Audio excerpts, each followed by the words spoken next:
Welcome to the CrashOut. Yo, we are back with the CrashOut podcast. I know I have been MIA, but work was going hella crazy for me. They had your boy working damn near 14 days straight.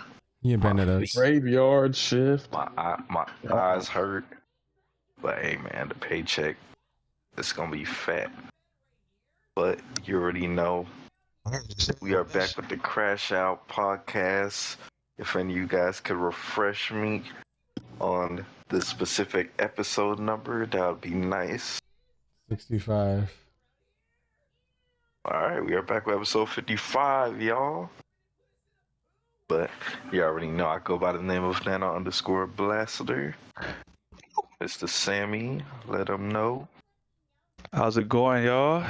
You know, I never left like Nano did, so I've been here. She a resident Afro Samurai in the building. Appreciate you guys. Every week we've been here. Love you guys. Miss you guys. This is my favorite time of the week, as per usual. And I'm just excited to get into these topics and talk with the boys again. What's up, Angel? Yeah, it's very funny as hell. I never left. Damn. Like I never left, y'all. Caleb, what's up? Yo, what's good, everybody? It's Caleb Black Flash. You know, back at it. Been taking a little bit of hiatus. It's been good. You know, had a birthday on the 15th, so been enjoying that. Happy birthday. You know, some Damn, it was your birthday on the 15th? hell yeah. You don't tell Most people nobody. don't know. Happy birthday, bro.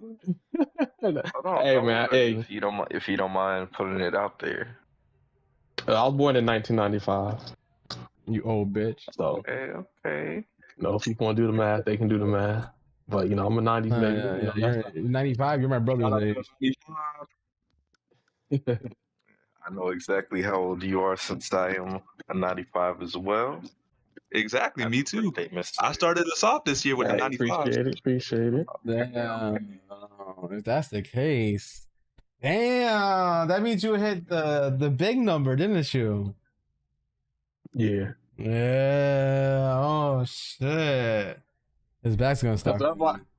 That's why you quiet. That's why I got, talking about you didn't tell nobody. I'll be like, yeah. You don't want to know. You don't want nobody to know. Shit. Ain't nothing wrong with Caleb, man. It just means you're that much wiser. Hey, You know what that means? That means I'm not gonna get drafted. So while y'all drafted, we gonna be playing freaking Grand Theft Auto 6. Let me stop. That's crazy, bro. 6 be out. I don't know. He's not wrong. That's why I'm glad. I don't have to worry about that. Y'all can worry about saving the world. I'll sit there and play video games. Hey, I gotta give the soldiers something to watch. You know, we'll be streaming our gameplay. You know, Exactly. You never know. We might be playing with them. They'd be on the base and shit. but yeah, it's good to be back. Definitely gonna, we got some interesting topic. We ain't gonna go too long today, but we, gonna be short and sweet. But we got a lot of sweetness. Overload on the sugar and the Kool-Aid. Put about 3 cups in it. Oh, But yeah, yes. We like that. Go ahead and finish for us if you like it like that. Go ahead and let the people know who you are. Hey. Damn, Be a Speedstorm. Yo, what's good, everybody? We got a nice podcast ready for you to go. You know, not much really topic wise, but don't worry about it, yo. We'll still have a lot of spicy conversations and a lot of hype, surrounding a lot of different things, in the gaming entertainment world. So without further ado, let's get tonight started. Welcome everybody. Maisie's in the chat. How we doing? Hope you guys all have a fantastic Wednesday, and let's get it down to popping. Welcome to the CrashOut.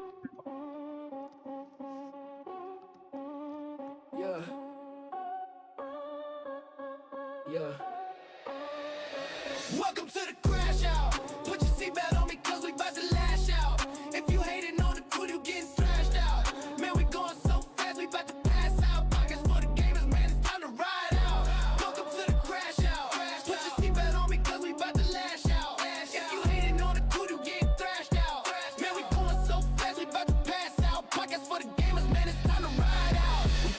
in the drama. We talking about your mama. We smoking on the ganja. We drifting in the Honda. We turning up with Sammy. One wingers with the family. Black flash jamming like a lammy. Nano always understanding. Yo, welcome to the crash out. Put your seatbelt on because we about to lash out.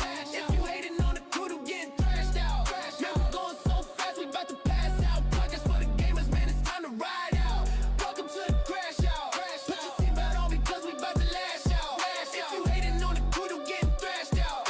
Man, we going so fast, we about to pass out. Pockets for the gamers, man, it's time to ride out. All right, all right. We're here, we ain't here. Hey, I get stuff. Damn, that's how much of a delay we are. That it's already done to my end, but your end is still playing. Yep. That's crazy. Like the song said, if you hating on the crew, you getting thrashed out. All you haters out there. But first off, we got our first topic. We got Disney Speedstorm. I guess new. You know, we are in the part 2 of the car season, which featured racer Maui. So, you know, if you want to get your car's character Maui, you know, then now's your chance. You know, $9 golden pass. But that's what's new this week. Also, Tollmater, he is the Tails event racer. So if you do complete the Tails event, you'll get some shards. That'll be your way to unlock him that way. And then if you want to get Cruz Ramirez, you can try her out, I guess, on Chapter 1 of the Season 2 at level 20. But just like Lightning McQueen was in the Part 1 of the card season, they'll give out 6 shards throughout the Season Tour. And then you'll probably have to get the other 4 throughout whatever events they do for Part 2. So, you know, yeah, if you want to get those characters, you can try that. Also, Tollmater in Regulated, you can try him out level 50 if you do want to see how he is, and he's busted. Like I said, he's definitely probably the strongest cars racer. Not only is he the fastest character in the game, he has the fastest auto, I believe, and yeah, he has a hook. So yeah, he's busted. So definitely try him out. Caleb, will you be able to unlock him? $10. Tollmater probably not. Cruz. You said $10? Yeah, for Tollmater, he's in the shop for $10. Oh, hell I no. probably, unless I get him through the Tails event and whatever like events they, you know, shell out, I'll probably not gonna get him. I'm probably gonna get Cruz because if she's like Lightning McQueen, I'll probably get her eventually. I'll probably have a time trial just like a hell for Lightning. I'll get the 6 shards in the Season Tour. It used to cost $10 for a golden pass to get 5 characters. Now it costs $10 to get 1 character. Ooh. Yep. Well, no, not necessarily. Not necessarily. Well, I mean, I guess. I mean, it's $10 for part 1 for 1 character, and then another $10 for their part 2 character. So it's technically $20. No, Angel. Back then we used to get 4 to 5 characters for 1 season for $10. Man, how many seasons ago that was though? For season 6. Yeah, we're on season 20 right now, about to be damn near. Yeah, I mean, I remember, you know, every season they used to give out like 3 free characters, but they don't do that no more. they tax them. Highway robbery. Lower and lower and lower. Every change in Game Loves changes. We went to having all racers for $10 to them separated it with 1 character for $10, and now we get no characters for $10. It's called gaming inflation. So I mean, hey, Fortnite's doing it. They inflating your V-Bucks, and they've been inflating the currency and Speedstorm for like years. So no, Game Love just ripped everybody off. I mean, that's at the end of the day, that's what happened. You're ripping off your player base with the fucking no season and the golden pass. You're ripping people off by, you know, capping your upgrade tokens for the new currency. So everybody that spent real life money, which is a lot of the people, for their upgrade tokens, if they have more than 83,000, you're assed out. You don't get shit out of that. I'm like, Game Loft, what? I wonder what happens to the people who bought the founder packs. They don't go fuck about us. At that point, yeah, that was the founders were just you to Founders don't give they don't give a fuck about founders because all these changes are fucking the founders and the people that got maxed out characters. I'm gonna keep it about from somebody who could have been a founder but decided not to. Founders is just paid early access, a glorified paid early access. The game was free to play. They announced the game as free to play, and then the founders pack and all that was just for people who want to play early. And they specifically did that on purpose. Made a paid, quote unquote beta so that he get more money. I mean, everything is about getting more money. I mean, at the end of the day, the founders technically what the founders did was being able to play the game at its peak and at its best before it got ruined. That's the way I view founders. The way I view founders is technically the founders were the alpha testers. The free-to-play players that came from season 4 were all the beta testers, and then everyone else that came after season 7 were like the actual players that came when all the bullshit finally settled. But you know what? The founders area was the best though. Free-to-play was still pretty decent, but no, the founders, the seasons 1 through 3. Game law can never beat those first 3 seasons. I mean, 4 through 6 was nice. No, because 1 through 3, you literally got the mid seasons guaranteed. Even if you got the top 100%, it was literally that system was what made people get hyped for Speedstorm. They started slowly taking that away after free to play launched. I mean, I didn't have a problem getting the mid seasons.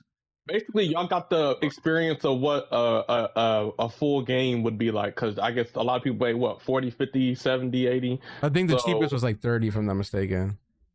Yeah, so if they just released Disney Speedstorm as like a $30 game, then that's what the game would be like. But since it was only, before the free-to-play, it was short-lived. But yeah, I guess for the people who did, enjoy those 3 seasons, they got to experience the game, what it would be like if it was a paid game.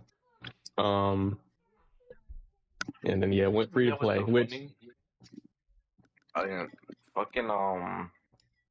Fortnite. If you're a founder, if you play Save the World, you go farm free V-Bucks unlimitedly. Is actually what I'm doing right now.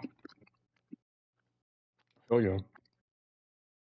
And what do you need to do that? See, that's the way to benefit the people who pay for your game. I know, like for Paladins, it's kind of like they stopped all of its development for like the Switch. I got the Founders Edition of Paladins, and every single new character I got for free. You know what I'm saying? I didn't have to pay for them. So yeah, there's a lot of games they reward their founders, but Speedstorm had to abandon. Like CrossWorlds, man, we paid for that shit early, and we have all the characters. Oh, yeah, I'm getting all the DLC, all the new maps, all the so for free. It's true.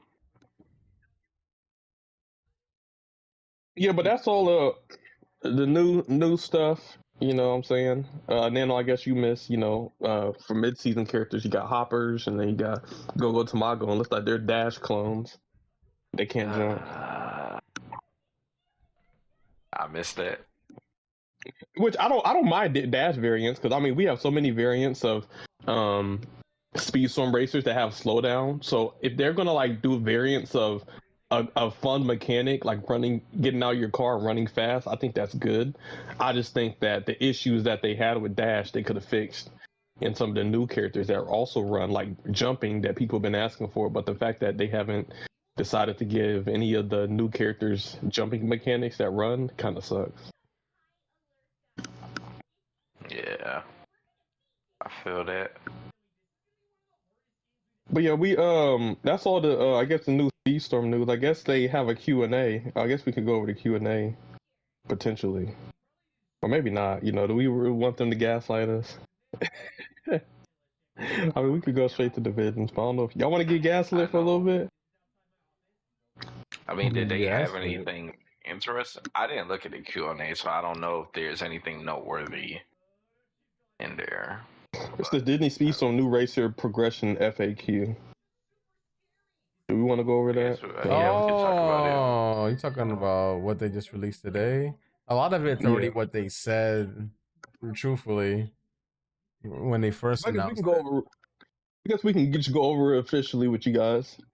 So we have Disney Speedstorm New Racer Progression FAQ. This was released March 18th.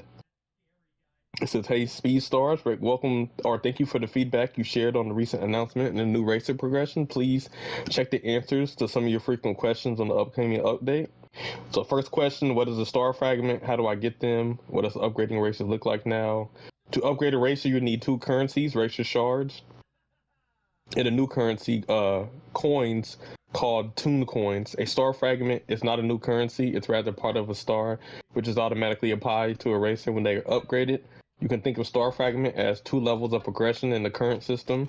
For example, if you have Forky at 3 stars, to upgrade him to 3 stars and 1 Star Fragment, you will use 8 Forky shards and 800 Tune coins. Tune coins. After using those, Forky will automatically get a Star Fragment. He will now be a 3 star and 1 Star Fragment, and his stats will go up. Once you upgrade him to 3 stars and 5 star fragments, the 5 star fragments will combine into a new full star, and he will now be 4 stars. Reaching a new star provides a significant stat increase, much larger than the smaller increases gained from individual star fragments. Will any unused racer shards disappear after the update?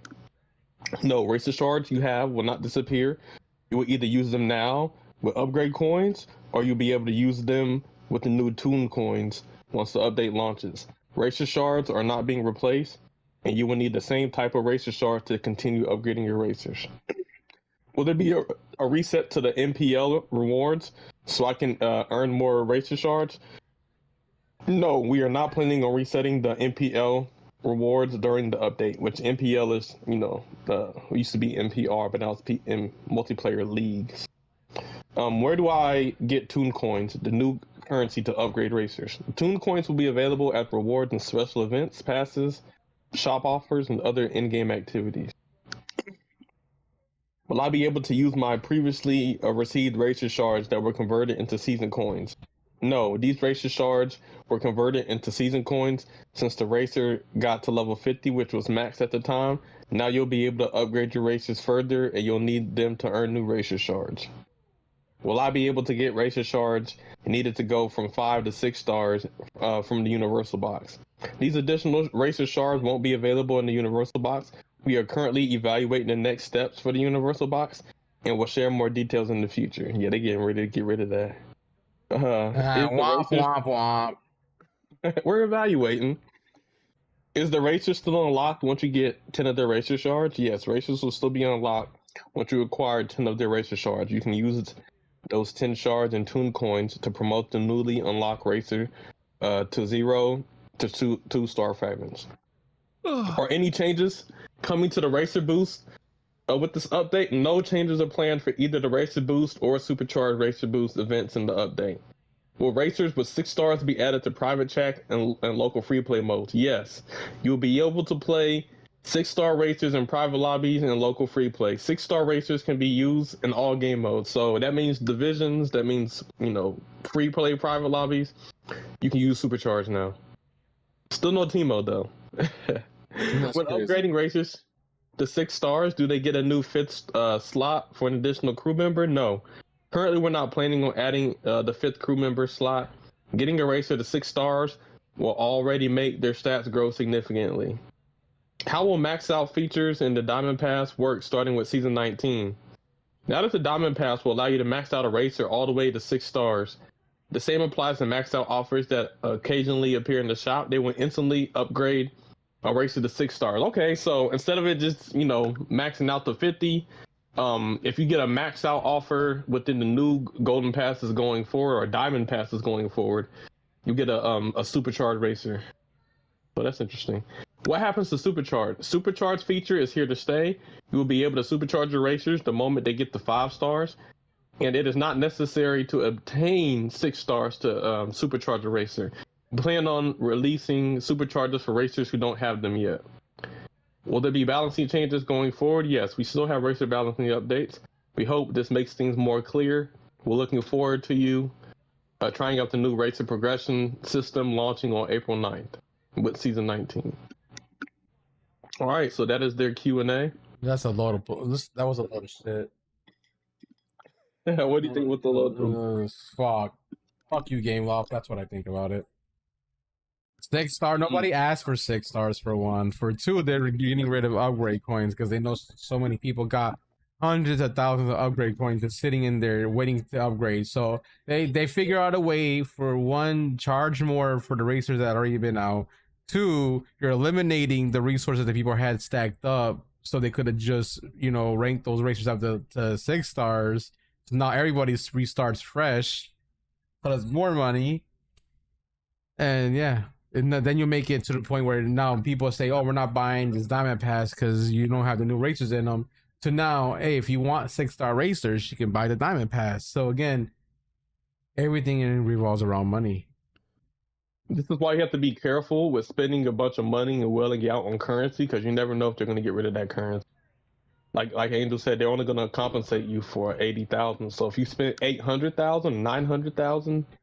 If you spent money to get like 900,000 upgrade coins, you basically just lost all of that if you don't use it. Yeah, game off. Why you ripping people off, bro? Yeah, any free-to-play game, be careful. That's why I try to earn as much as I can just by progressing through the game or playing the game, because I don't want to spend too much of my money on currency. Like maybe like $1 or $2 here or there, maybe $5 or whatever, but you don't want to go too crazy because something like this could happen. Just a warning. But yeah, that is, I guess, all the news for Speedstorm. Now, when it comes to the community side and the competitive side, we do have super divisions.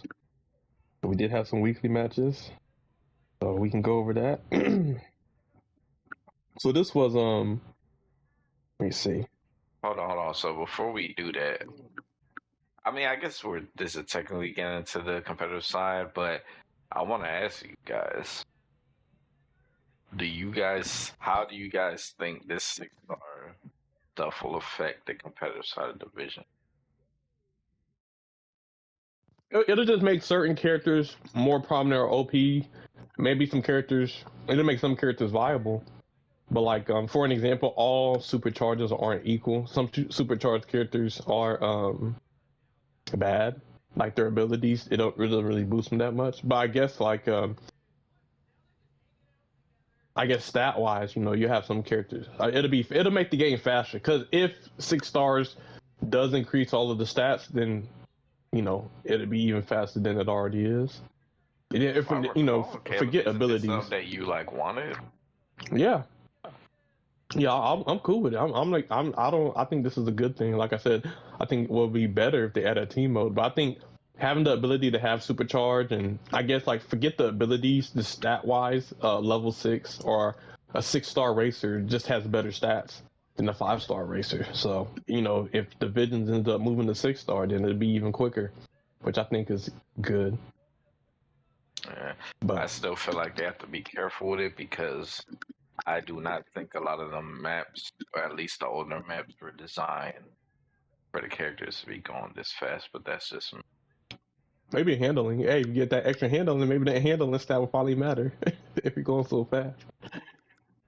Could be, man. Maybe all the heavies might start it's like edging into mid-weight with the handling. No, I mean, yeah, their handling stats are their worst stats. So, I mean, they did say racers' worst stats are the ones that will get a significant boost when you upgrade them to level 60. So, shit, heavyweights might get close to midweight handling speed stats, and if that's the case, they're gonna turn a lot better. They're gonna handle a lot better, which is gonna make them dangerous.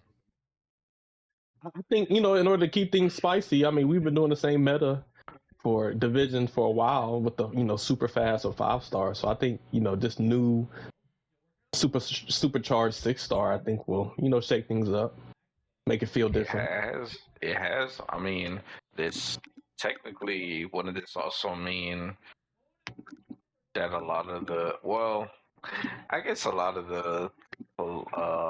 lightweights, their worst combat. I mean, there was strategy combat, right?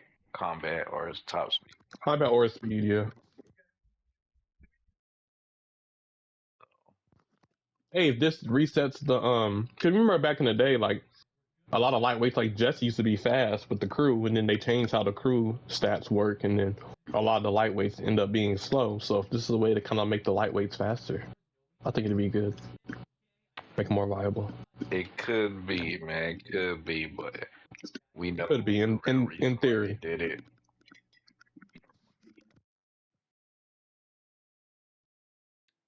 Yeah, I mean, but I don't know. I mean, I don't know how their set distributions is gonna go because they said by class or some shit like that. But I feel like they also said it's the worst stat. You know what I'm saying? Which and they used the defenders as an example. They were like defenders' worst stats is top speed and something else.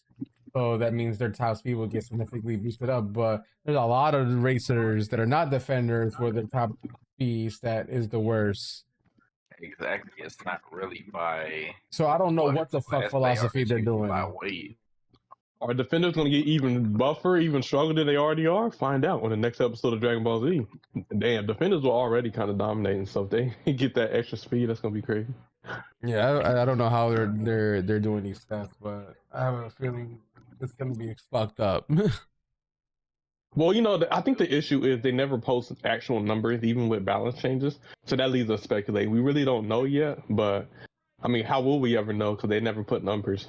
So. Well, I mean, we got all the stats for level 50. So I mean, if somebody really wants to go through there and screenshot everybody's stats on level 50, you can compare them to their level 60 counterparts. Mm-hmm. So if anybody out there want to do that, go ahead. That's 100. That's 100 screenshots. I mean, it shouldn't really take too long. Somebody will.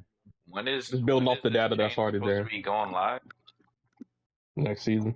Yeah, and it's the start of the next season. April 9th, I believe. Okay. Well, I mean, I guess with that, we could get into the divisions talk. All right, so this was the last week of divisions before the knockout stage.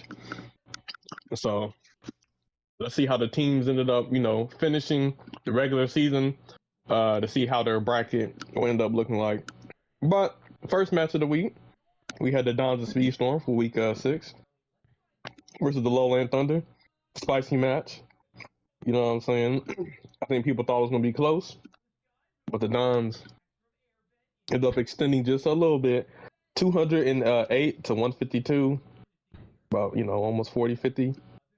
So let's see what happened here. So we had Tyap with 60 points, Dino with 55, Toxic with 47, and Falcon with 46. So across the board, pretty even.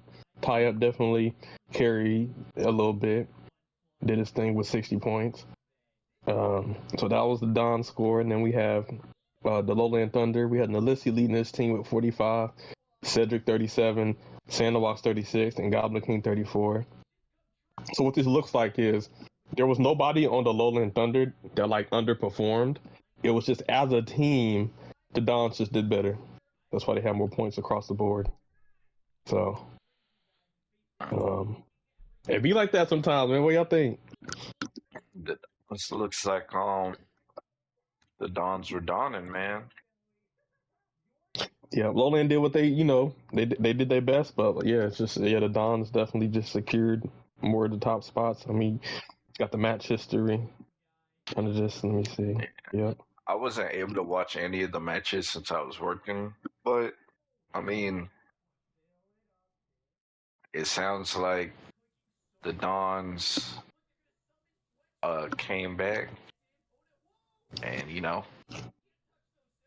I think all those matches against BRZ, I think it's fresh on they psyche, and they're like, no, we gotta prove ourselves. So they definitely did not take it easy on Lowland. I mean, I can already predict the finals. Didn't the Dons recently play Brazil? Yeah, they beat Brazil. Brazil finally got defeated. Oh, man, shout out to the Dons, man. It looked like those two are the teams that's going to be going back and forth. So we'll see what the. Hey, but it's a regular season.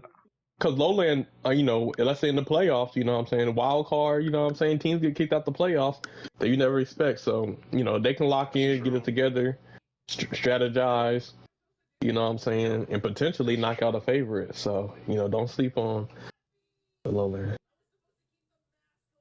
I remember last season when one of the Brazil's team went crazy and beat a lot of teams. The brackets, our team included. So Yeah. you never know. Yeah. Some of the Angels team members. Yep. But next match, we got the Late Born versus BRZ Pharaoh. So for this match, we had the Late Born winning 221 to BRZ Pharaoh's 139. What's it called? For the Late Born, we had Alphen, Seymour, Maisie in the micro match. We had Alphen with 63, Seymour with 60, Maisie with 49, and Micromass with 49. Also, Micromass is in the business now? Okay. Yeah, Micromass is back. I know at first he was kind of like, it didn't seem like he was all in, but it's good to see that he's, taking part. I think his skill levels increased, so good to see that he's comfortable racing in divisions. Like I said, when it comes to like the biggest content creators in Speedstorm, you've had your Skyliners, your Micromass, your Poppin', and I guess Skyliner tried for a little bit, but he didn't really stay, and I don't think Poppin' was ever part of it. So if Micromass, is in there, I think that's a good thing for the division. He's making content for it. Honestly, but yeah, at this point, just get your numbers up and dip. No, some people really have a passion for the game, man. They really like it, and it's their favorite racing game. Maybe they don't like with that passion, Caleb. Everyone that was passionate is leaving. Hey, but there's always gonna be somebody left over. There's a lot of people still. Yeah. Oh yeah. I mean, it's the whole Brazilian squad. Kind of passion left is absent. No, I mean, Timmy, maybe from your understanding, but there's a lot of people who still are very passionate about this game. Yeah, and I might not agree, but it's their favorite racing game over Mario Kart, over Sonic, over Kirby, over everything. Some people love this game. So, me, I think it's mechanically, I think it's good mechanically. Is it my favorite racing game ever? No, but I think it's good. But for some people, if they didn't play all the games I played and they have, their own experience, and this is the best from the games they've played, then hey, I can see why some people decide to, prioritize. Yep. But I'm just happy. I think I saw the video, and I'm happy he's participating and doing content for divisions. I'm showing off. Like I said, we did this podcast. It kind of started to shed some light on divisions. So seeing other content creators, cover divisions is good. But yeah, for BRZ Pharaoh, we had Bronco, Nightmare, Carter, and Tramal. We had Bronco with 53, Nightmare with 42, Carter with 24, and Tramal with 20. So the Late Born got a dub. So shout out to both teams. All right, next up we have BRZ Final Boss versus BRZ New Wave. So hey, this was Angel's team. I thought he had a shot, but it kind of looked like the Dons versus the Lowland Thunder. 206 to 154. About a 50-point difference. Let's see the damage. We have Rugul with 61, Wolf with 59, Valix with 51, and Hayes, Quinho with 35. And then for BRZ New Wave, we have Angel with 48, Ryoni with 46, DK with 39, and Calibus with 21. Calibus is a little low, but I think overall it just seems like the Final Boss as a team just performed better. It doesn't really look like the New Wave really had somebody that was slacking. It just seems like as a team, BRZ Final Boss just performed a little bit better. Angel, what are your thoughts on how the match went? I mean, the match went how I expected it to go, to be honest. And that's no disrespect to my team, but I mean, we've been racing the Final Boss for the last 10,000 seasons, and the only team that's come close to beating them is our team. So, yeah. So then now that the Dons, because they actually finally beat them. But other than that, there's been no other team. And then Lowland Thunder is in the finals. They were pretty close too. Those are the only teams that were close to being the final boss. So there's no other teams that step up to the plate to even come close to them. Fun fact: I think our team is the only team in Division's history to ever be close to beating final boss and Yep. No, it's Now, true. I think we beat a Brazilian team with Wolf on it in the past, but it wasn't final boss. I mean, it Yeah, was technically it was final a final boss in the Yeah, first it World was, Cup. It wasn't it Wolf, Rugal, none. First season. It was the first yeah, season of the Michael divisions. Douglas playing. I remember Okay, so that. they didn't have Hayes. That's So the we only did difference. beat them. Yeah, they didn't have We Hazekino one. we beat the first iteration. But this new iteration, I mean, hardly didn't we much. beat the final boss in divisions when we almost Yeah. beat the Dons? Yeah, That we first- beat them the the first first season. season 'Cause division? That was when I remember. That's when I had Mike, and I used the mic doors to get that little, the extra shortcut, to tech, Yep. I remember that. I remember that. So Yeah, we did beat that. They just kept getting better and better and better. They And did. now they're unstoppable. Hazekino to the team, and then Yeah. everybody got better, and then the team just leveled up, man. Yeah, because Hayes is one of the best brawlers in the game, so that was a big Yeah, I can make W. an argument that he's one of the best players in the game. Like, if you're doing that good on brawlers, you have to be the best player. I'd say maybe top 20. I don't know where right now. It's Possibly. I think he could be higher. I think he could be top 10. I don't know because there's still a lot of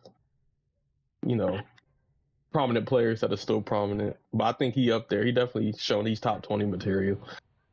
That just shows how many good players are in this game. Yeah, everybody on that team is extremely skilled. Mm-hmm.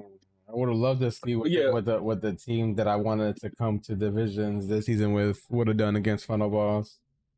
It was like me, Goblin, Abby, and I think Sunny, and I think whoever else wanted to join. But like, I mean, Goblin has been strong this season. He's gotten a lot of good points. I am pretty much number one, or was number one for like the longest in points for tricksters. Abby's really good. He's improved tremendously the times that we were team with him to now. So like he's on the level to where he's being Dino Toxic and all of them in races and private lobbies. So that those three right there. And then Sunny's been good on defender. So I mean, I feel like we could have did something against the final boss with that squad. Yeah, that sounds like a strong team. Is there any like particular reason why that didn't come to fruition? Abby didn't want to do divisions.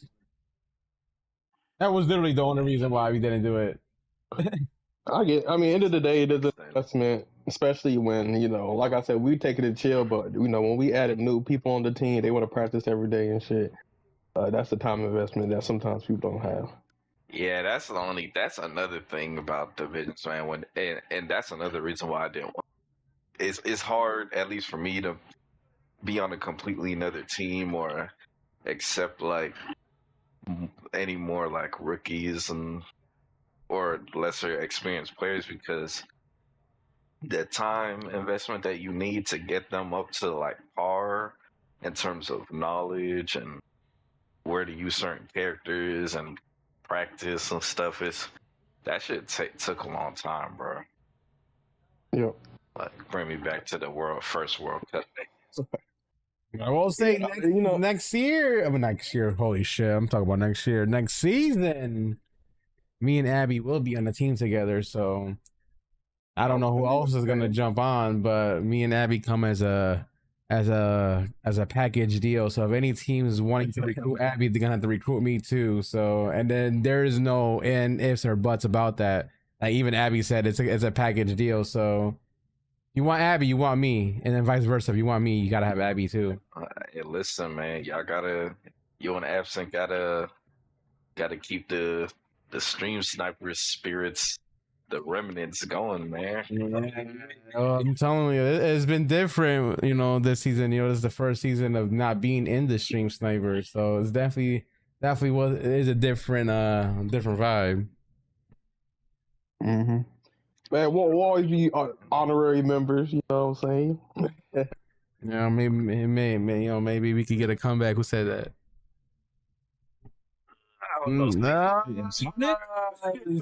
Sonic?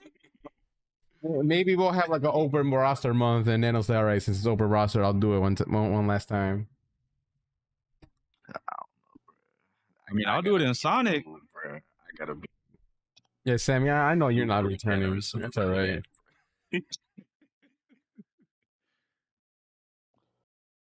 Next up, we do have the RB team versus Ferrari KA. We had RB team went 237 to Ferrari's 90. So that sounds like they're missing players. But when it comes to RB, we had Seabass with 74, almost perfect. Julian with 65, Remy 52, and then Nitrous with 46. And then for Ferrari KA, we had Kylo Ren with 51 and Meme Sultan with 39. Or ME Sultan. So it's unfortunate they can never get 4 people together.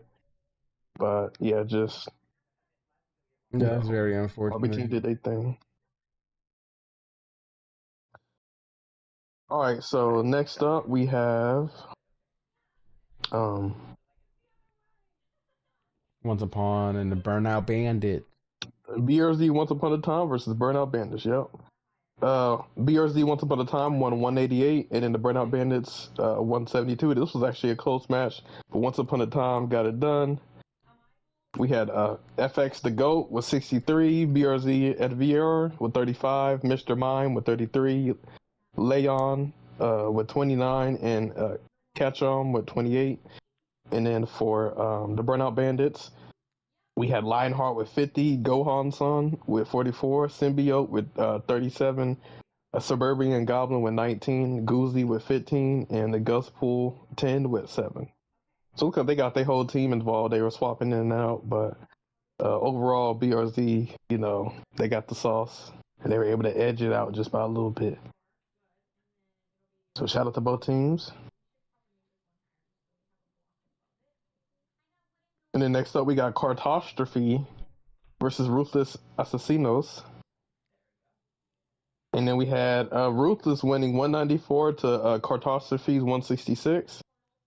For Cartostrophe, we had Rafnu with 55, Destem Arc with 53, Tofi with 35, and then Enzo with 23. And then for Ruthless, we had PR Caldo with 60, Snack Daddy with 53, Kelgirl with 52, and the Iceman with 29. Okay. Cowgirl killing in division. She at one point she seemed like she wasn't ready. Thought she was gonna do good, but this season, man, she's been gaining the points, man. She's been doing So let me good. ask y'all, where do you think Kelgirl stacks up against all the females that were playing this game?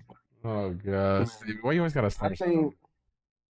I think it'll be good. Like, you know, like Cyrene, Shy, who was that one, the girl? That Sammy say Angel like Giselle. Oh shit! Giselle, come back. I think if like when it comes to like I guess there's a what's her name Trashy Hans. I think Killgirl definitely is top 10 when it comes to like all of the top 10 to top 20 when it comes to all of like the good female racers. But maybe edging up towards the top 10. I definitely think she's definitely. And maybe that's many active female players left. Unfortunately for me, I haven't been paying attention that much, so I couldn't really tell you. But she's in divisions. She's performing well. I have been hearing a lot of good things, and I have been hearing that she Cowgirl has been pretty weak. So that's good to see. Good. Next up, we got the Union Jack Arrows versus Pure Country. And then the Union Jack Arrows won 194, Pure Country 166, so about 30-point difference. For Union Jack Arrows, we had a 3-headed monkey leading his team with 60. We had Galvanator with 59. We had Turrets with 41. Phoenix Evolved with 34. And then for Pure Country, we had Terrace Lynx or Terrence LKS with 61. We had Elsa's Husband with 46. We had Foster Adenu with 39. And then we had Ultimocracy with 20. So shout out to Union Jack Girls for getting it done. And where that leads us, now that the regular season, those are your week 6 winners and losers, that leads us to Super Divisions knockouts week 1. And then the matches we got for this week for Super Division knockouts, we got the Lowland Thunders versus BRZ New Wave. That's gonna be spicy. All right, Angel, y'all better lock in. We got the Dons of Speedstorm versus BRZ Once Upon a Time. Dang, I feel bad for BRZ Once Upon a Time, but hopefully they can put up a good fight. We got the Late Born versus Union Jack Arrows. That should be good. That should be good. That should be a close one. And then we have BRZ Final Boss versus BRZ Pharaoh. I hope BRZ Pharaoh enjoys their vacation. Because I don't think Final Boss is going to take it easy on them. But that's looking like those are going to be the matches for the knockout stage of Super Divisions. Now, obviously, every team isn't competing in the Super Division. Super Division is the highest qualifying teams of the season, competing the top 8 teams. You see 2, 4, 6, 8. And then after eliminations, there'll be the top 4, top 2, and then we'll have a champion. So shout out to all of these teams for making it to the top 4. The top 8. So Lowland Thunders, BRZ New Wave, Dons of Speedstorm, BRZ Once Upon a Time, the Late Born, Union Jack Arrows, BRZ Final Boss, and BRZ Pharaoh are the top 8 teams of Super Division Season 1. And they'll be battling it out this weekend. The only... I just found out the only way we're going to be able to face the Late Born in this season is if we somehow beat the Lowland Thunders. And then if we lose, which, that means we're either going to be going against Final Boss or the Don. So, unless some miracle happens and we win, we can face the Late Born for 3rd place. If they win their match and then they lose the next one for 3rd place. That's the only way we're going to be able to race against Maisie. Yeah, sound like you want to. That'd be good. Angel versus Maisie again. Well, we never even got to race. Oh yeah, sure. I think the time I get done against Maisie is in solo tournaments, so I know what it's like going against Maisie. Maisie be on your ass. We did scrims with Maisie, so there were some spicy scrims, very close matches. So I would love to do an official match against the Late Born. That means we have to beat Lowland Thunders and they have to beat UGA. And I feel like for us, it could be possible. I know for a fact, I think Leyborn could beat UGA, especially now they got Alpha and all them. So they're strong. They're a very strong team all around. So, I feel like that could be a possibility. We just got to somehow beat Lowland Thunders. Make it happen. And, but yeah, the tracks will be going on: Atlantica, Nightmare Festival, The Factory, Mount Olympus, Silver Screen, Pirate's Life, Dragon Valley, Incredible Showdown, World of My Own, San Francisco, Kauai, and Andy's Room. Oh, no, Radiator Springs. There's 12 tracks. 12 tracks. 12 the knockouts. Yeah, that should be interesting. Yeah, these bands are spicy against Lowland Thunders. Look at these bands for the Lowland Thunders. And us. But yeah, that concludes the Disney Speedstorm news. Now we do got some more gaming and racing news. I believe next up we got Sonic Racing CrossWorlds. So Sonic Racing CrossWorlds just dropped some interesting information, and I would just say I was wrong. My prediction. I think the source I was looking at wasn't right. I think people were speculating that it was going to be Samba de Amigo. Maybe it is for this next festival, maybe not. But I believe they just revealed the next 3 racers that will be coming to the game, and it is not what I expected. So,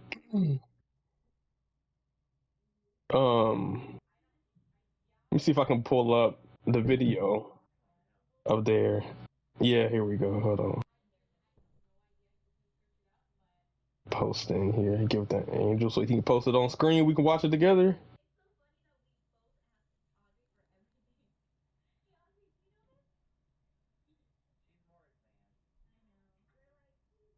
All right, so. Uh-oh. I'm waiting. He said, I'm waiting. All right, here we go. I sent it to Angel. We can watch it together. This was a huge surprise. Sonic Racing CrossWorlds new free characters update number 2. Let's check this out. Oh, hold on. Why is this opening up in Chrome? What the hell? You said what? No, this. I was trying to play the video and it went on Chrome for some reason. Go.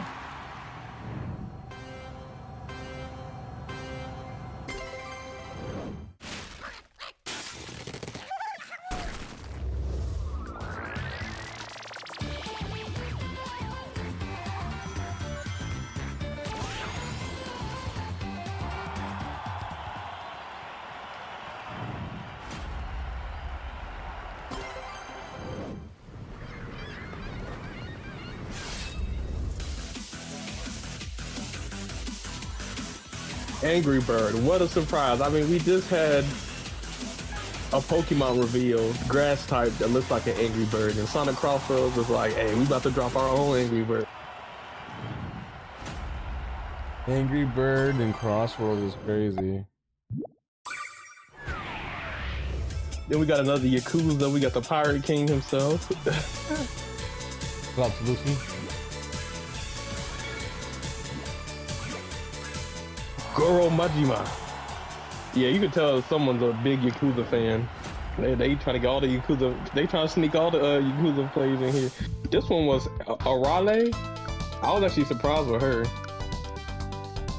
I'm not gonna. You know, yeah, these are some interesting characters. I did not see these. Maybe, probably the Yakuza guy I could see because he's Pikmon, but the Angry Bird and I guess is her name Arle or something like that? Arale or Arle, something like that. Yeah. And maybe I'm not wrong.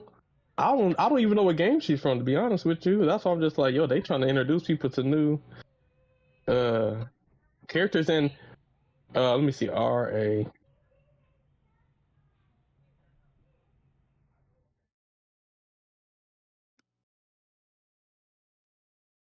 Yeah, I don't know where she's from. Let me see, Sega.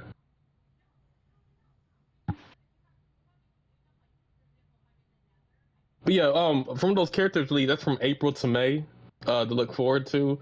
So maybe Samba still is at the end of this month because this is March, so maybe that's not wrong.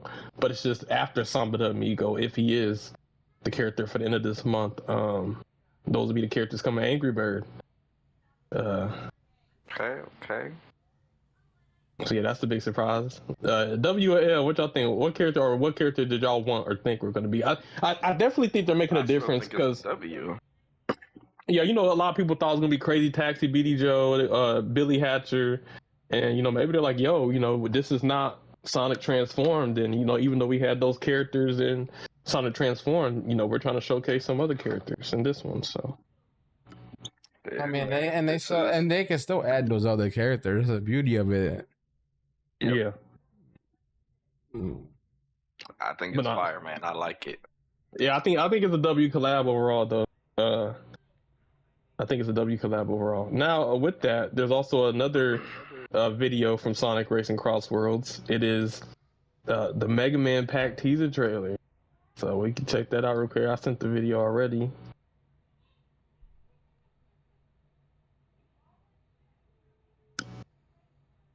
But yeah, Mega Man's coming soon. I think Mega Man's one of the characters that the DLC packs that we've been waiting for a while, because not only is it going to come out with Mega Man and is it Proto Man, the other one, but there's going to be a new track. So I think any DLC drop where there's a new track, I think it's going to be exciting.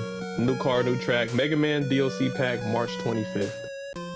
But yeah, they released a little teaser trailer. They ain't show too much, but we got a release date. I think that's overall W. I love the retro music. Oh yeah, you know the music gonna be fire. That's one thing they do with a lot of these updates is they always have some good music. I will say the only music that's been lacking for me is probably Monkey Ball. 'Cause I think Monkey Ball has so much music, so much good music spread across its games. The soundtrack they chose to put in CrossWorlds was kind of weak compared. But you know, it is what it is.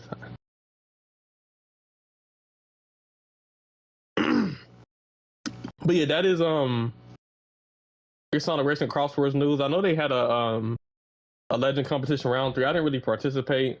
I was going to try to finish. I've got an Emerald in the first 2, but this one my PlayStation subscription expired. I didn't feel like paying, so I just missed out. You know, that's crazy.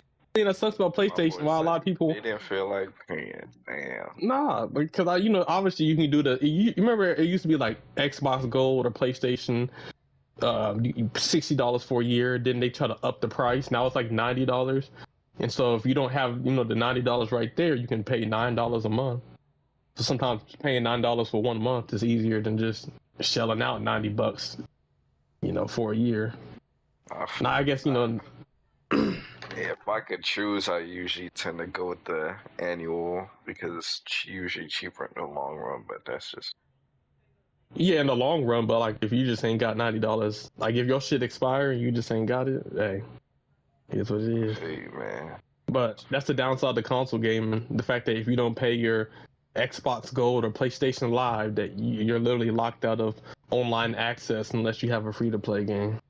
Yep. Since Sonic is in the free-to-play game, I'm SOL, so I guess I'll be on Speedstorm, Overwatch, and Marvel Rivals. I ain't gotta have a PS subscription for that. And I think honestly, and just to some other topics we talked about before on the podcast, this is why Hold on, before we head out to the next topic, I wanted to ask. I'm not out. You kind of you got to interrupt me. I was done. This nigga sent me back like I'm done talking. That's crazy. No. I was saying, for the CrossWorlds characters, right? We got these 3 new characters for the 3 characters, and there's like 3 more slots that were allotted all the way up until August. So I want to ask you guys, like, who do you think the next 3 characters are going to be? I don't know. Ryu? Maybe like one of those new characters from the Sega games. Isn't it Ryu from Ninja Gaiden? They might have him. I don't know. Hayabusa from Ninja Gaiden? Hayabusa. Yo. Yeah. That'd be interesting. I think BD Joe eventually they might add him. Crazy Taxi. What They gotta add Beat from Jet Set Radio Future.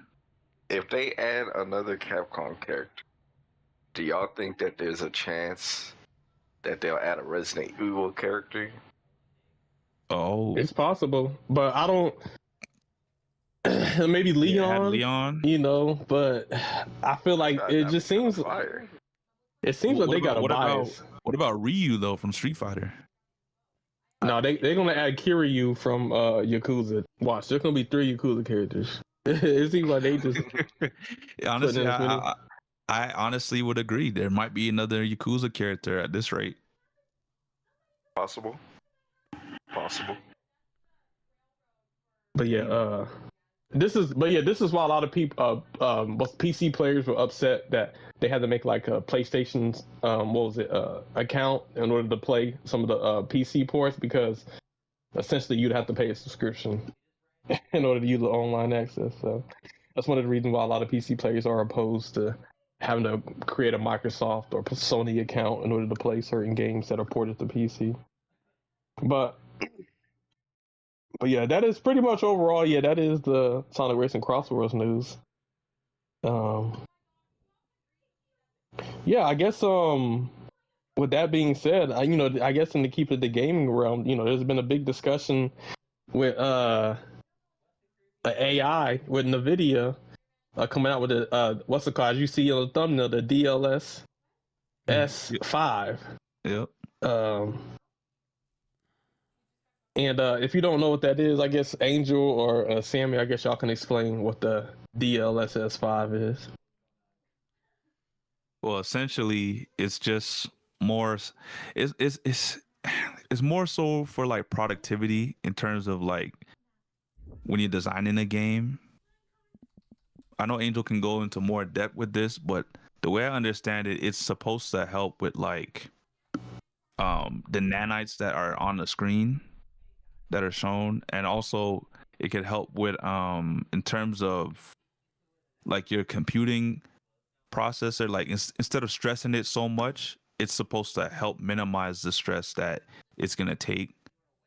So you know, we might see a lot of detailed worlds, but they use a lot of magic to like hide some of the detail by like compressing the information that is shown.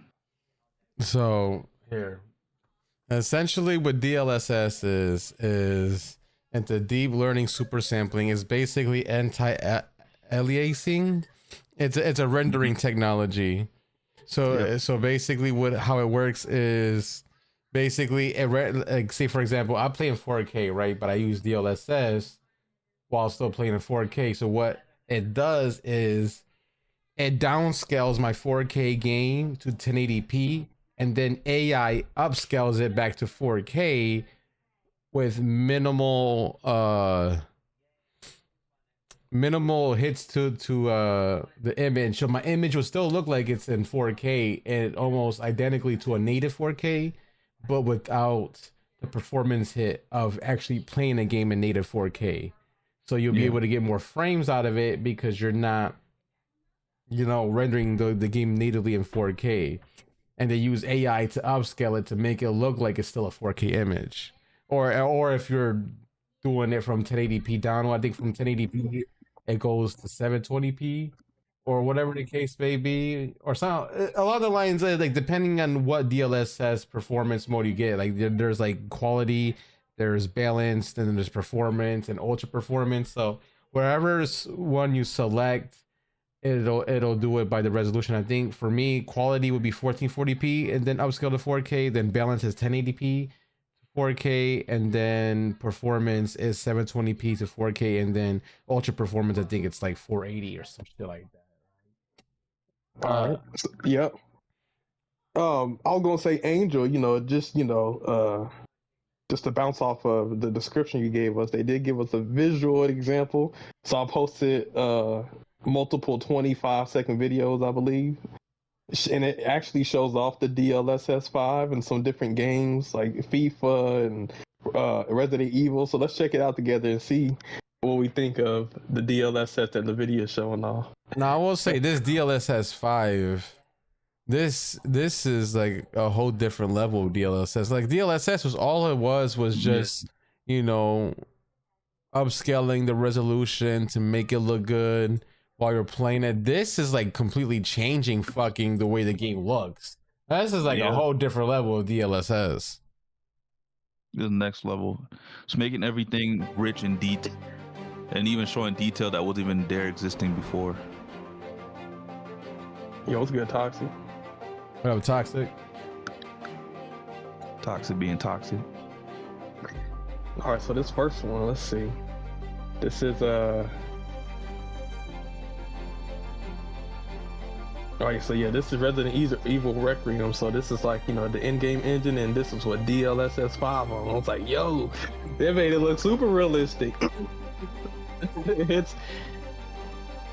We got Leon. Yo, the hair. Yeah, I think one of the things that has been holding back the realism in gaming has been like the hair. But this is showing like, yo, this can make like the hair look realistic. Like this is gonna be so immersive. It makes me wonder if some of these techniques are going to be used for the new Grand Theft Auto.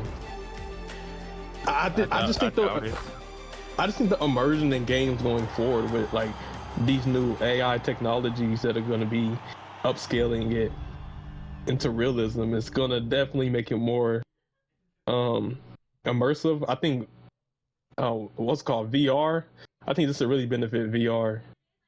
Look at that! Like even the FIFA, that looks like a real thing. When they upgraded it. Look at it. Look at the FIFA. Oh God, why is this not opening up in my Opera, bro? I can't stand this. Now, obviously, this is the primitive version of the DLSS, but like obviously it'll get better as time goes on. But I think the way it's where it's at right now, I think is actually pretty solid. yeah, and it's already a good spot. Like, yo, I think this is maybe how like some of those, and basically since this is NVIDIA, this will only be for PC. But what we were talking about earlier offline, like PlayStation and Xbox will probably have their version of the AI technology. I believe you said it's like the PSR or something. Yeah, the PSSR, it'll probably be a 3.0 update that gives you something along the lines of this. You know, Xbox is going to be using AMD for a foreseeable future, so they're going to be using FSR 4 or 5, whatever it's going to be at that point. So it'll be interesting to see what everyone uses to implement to use against like an alternative for DLSS 5. Let's see what this black man, what they make him, A-Red man. Okay, you got the threads on. Oh, look at the NPC, the attention of detail. They make these NPC look realistic. Yo, that's actually wild. Yo. This is more proof that Nintendo's always a generation behind. Nintendo Switch 2 finally caught up to the PS5, Xbox Series, and the moment they come out with a Switch 2, the PlayStation and Xbox are moving to, and PC are moving to DSRR and AI. So Nintendo's behind again, but Starfield I think really needs this. Starfield looked terrible. That game was 20 years in development. So, you know, they obviously one of the big, you know, outer space galaxy. But the character models didn't look that, you know, detailed or realistic. But this definitely, I could see this definitely making it more immersive. What y'all think about the Starfield though, Gray? It looked good, but Starfield just didn't hit for me. To give it a nice facelift. Yeah, it didn't hit for a lot of people. In terms of like Bethesda games, they never really had like their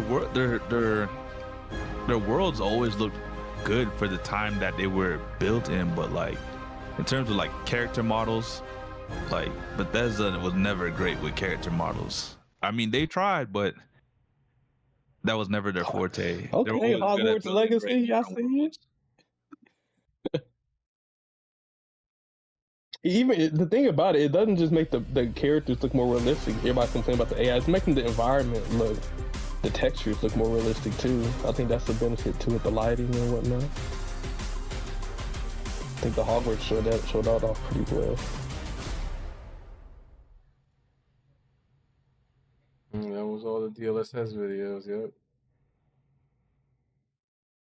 I mean, essentially DLSS, I mean, a lot of people are saying bad things about the DLSS and, you know, the AI slop. It looks fucking, it looks disgusting. Or some people are saying that the characters don't even look recognizable anymore because of the AI slop or whatever.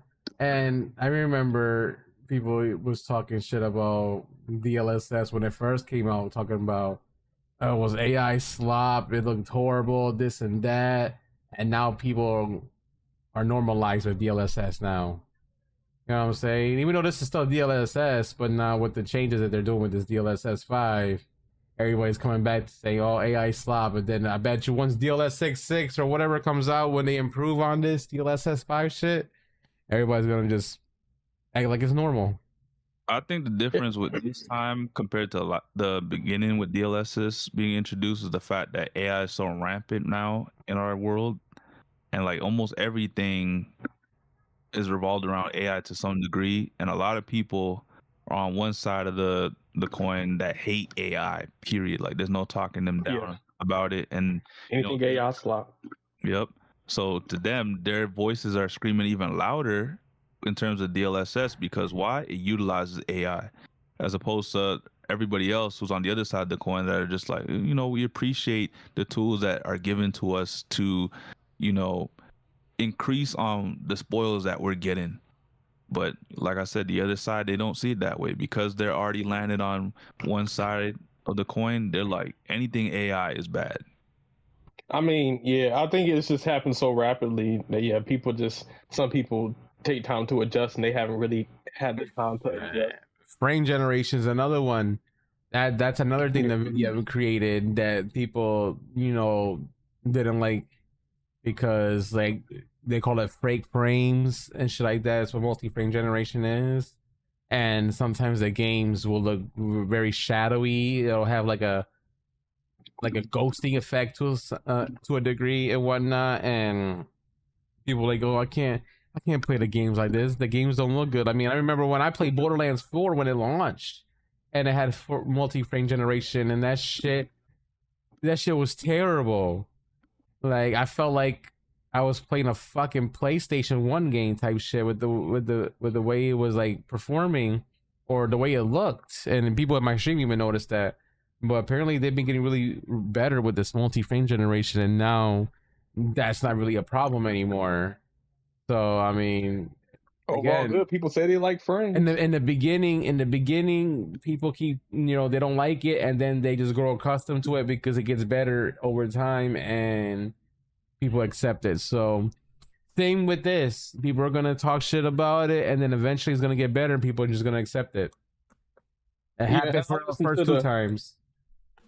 I listened to the NVIDIA director talk about some of the things, because he even addressed, people talk about, oh, it's more AI slop, and he talked about how it's not just generative AI, it's neutral generative, so it's basically just generating, what's in front of it or the source material, and it's not like pulling from like outside sources or pulling from somebody's artless portfolio or something like that. Like if the game has characters in the game, it'll generate those characters within the game or whatever's given to it. So there's that. And then also I believe that they talked about how you'll be able to adjust different things with the DLSS, and you can kind of like basically tune it to whatever art style that whatever the art director is looking for. So there's a lot more nuance to it. But yeah, I think it's just rapid change, and people just ain't got time to adjust, and also bias where anything AI is slop now. Yeah, we just talked about earlier off stream where it's kind of like fatigue and slop are like the new trendy words that get overused right now. So everything's slop. But no, overall this ain't gonna be slop. I think this has a lot of potential. They gave us some examples, and I think it's gonna be good. Now, whenever Nintendo will have some AI technology to upscale Mario, who knows? Maybe next 10 years. But right now, PC, Sony, Xbox, this is how games are going to look. We talked about like what's going to make the console different. Nintendo has DLSS. If you don't know, the Switch 2 has DLSS. Really? Yeah, it's just not like I don't think it's DLSS 4. I think that it's not going to be 5 because I think the chip that powers the Switch 2 can't handle DLSS 5. I don't even think it can handle DLSS 4. I think it caps off at 3 if I'm not mistaken. Wow. So see, even Nintendo, but they always a generation behind. They missed the wave, but they'll get there in 20 years. They'll catch up. But no, I think it'll be good.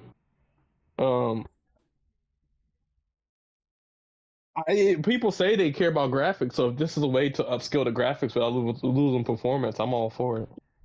I wonder if it's just something that you can turn on or off, or is it just always on? Yeah, I just want to see how it works performance-wise. Bro, I wonder how this is gonna make Crimson Desert look. Even more spectacular. We'll see.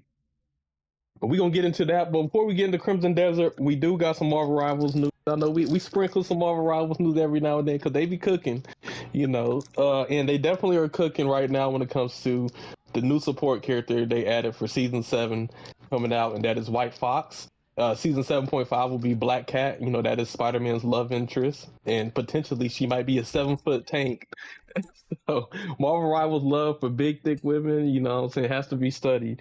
But right now they do got the Nine-Tailed Fox, you know, some Naruto inspiration. But really, if you play Overwatch, this is kind of like Marvel Rivals version of Kiriko. The support in Overwatch. Marvel Watch is Yeah, crazy. Marvel Watch, my bad. Marvel Rivals version of Imagine combining Kiriko. the two games. But it's even better. Like, she definitely seems like one of the best support or the most fun support that they've ever created. So let's check out the trailer.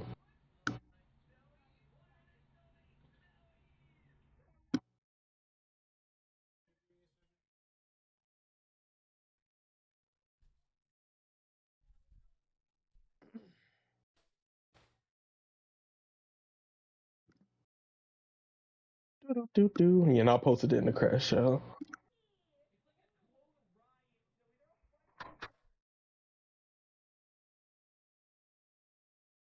I could talk about this. I'm about to go make some cereal for my daughter. White Fox here. The hunt begins.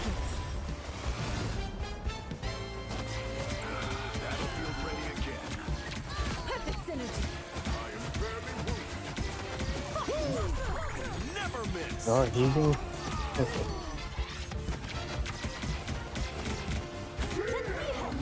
here.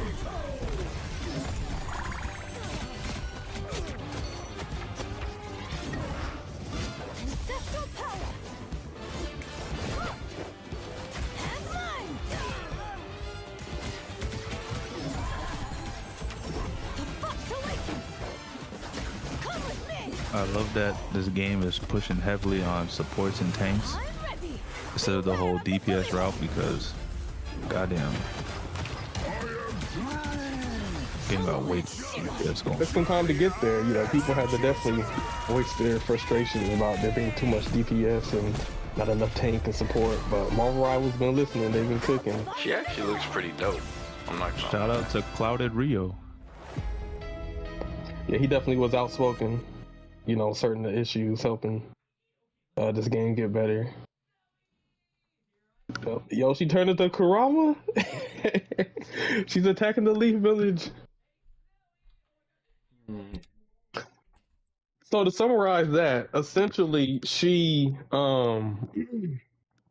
her primary attack is kind of like Moon Knight. If anybody knows Marvel Rival Moon Knight, he throws an Ankh down, and any projectiles that hit that Ankh hits other people. But for her, she doesn't have to have an Ankh. If she hits her projectile on the ground, or if she throws it and it hits her teammate, it bounces off the ground to heal the teammate, and then it goes from the teammate to an enemy. So so basically you don't have to have the best aim. It's gonna be easy to heal. She can teleport through walls to an ally. Her ultimate is a giant fox that gives crowd control, and then she has melee attacks where whenever she attacks somebody with melee, kind of like Iron Fist or Daredevil, she gets self healing, and then she creates an aura around her that heals allies whenever she's attacking. So she's kind of a little bit like Bridget too from Overwatch. But yeah, honestly, yeah, her kit is very versatile.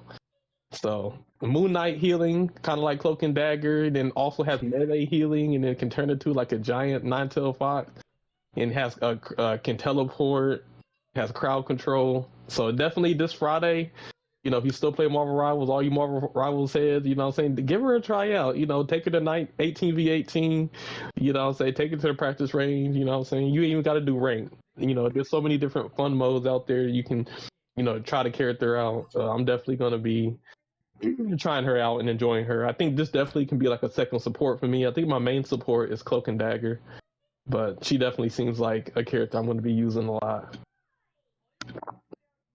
And I can't wait to see the Naruto mods. You know they're gonna do it. I haven't played on, Marvels Nano. in a long time, but I know whenever I do, man, it's got a lot to work with. Oh yeah. Yep. But Speaking of Marvel, they did drop a new trailer Yes, sir. And that's Spider-Man 3. Not the one with Tobey Maguire. This is the one with Tom Holland. Different T. But I guess we could Let's check see. that out. See if I can find the trailer.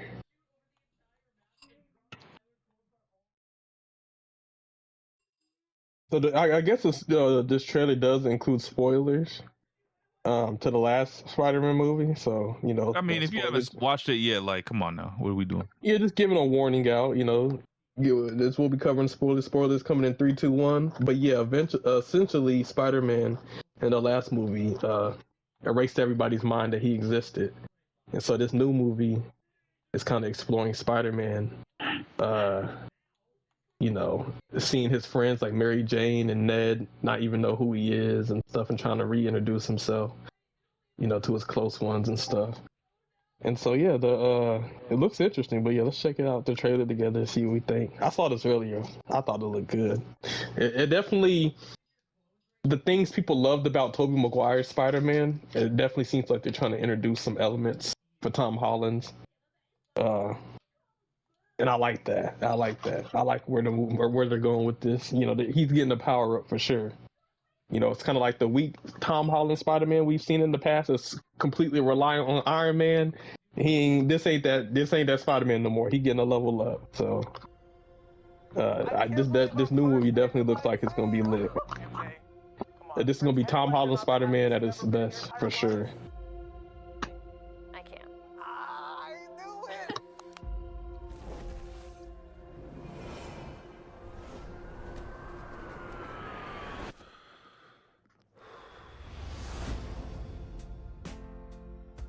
Hi, my name is Peter Parker. You don't remember me, but we used to know each other. Something bad was going to happen, and the only way to stop it was to make everyone forget about me. Because I'm not just Peter Parker. I'm Spider-Man. The hell, Frank? You just hit me with a van! Quit your whimpering. Suit yourself.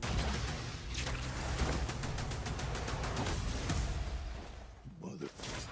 Go home! And sometimes Spider-Man has to do the hard thing, even if it breaks Peter Parker's heart. What is happening to me?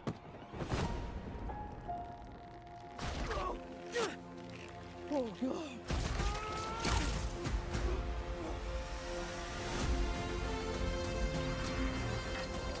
Excuse me, Dr. Banner. I need your help. What did you say your name was? If DNA is mutating, It would be enormously dangerous. Spiders have 3 life cycles. When between cycles, it can leave the spider vulnerable to threats. We are faced with a danger that we can't control. One we can't even see. Stay out of my way. you're losing it, kid. And for those spiders who make it through, it amounts to a kind of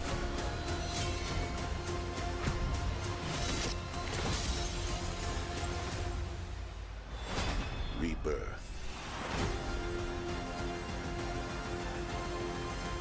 Nice flowers. Oh, they're a housewarming gift. I'm MJ. I'm just a neighbor from across the hall. Friendly neighbor.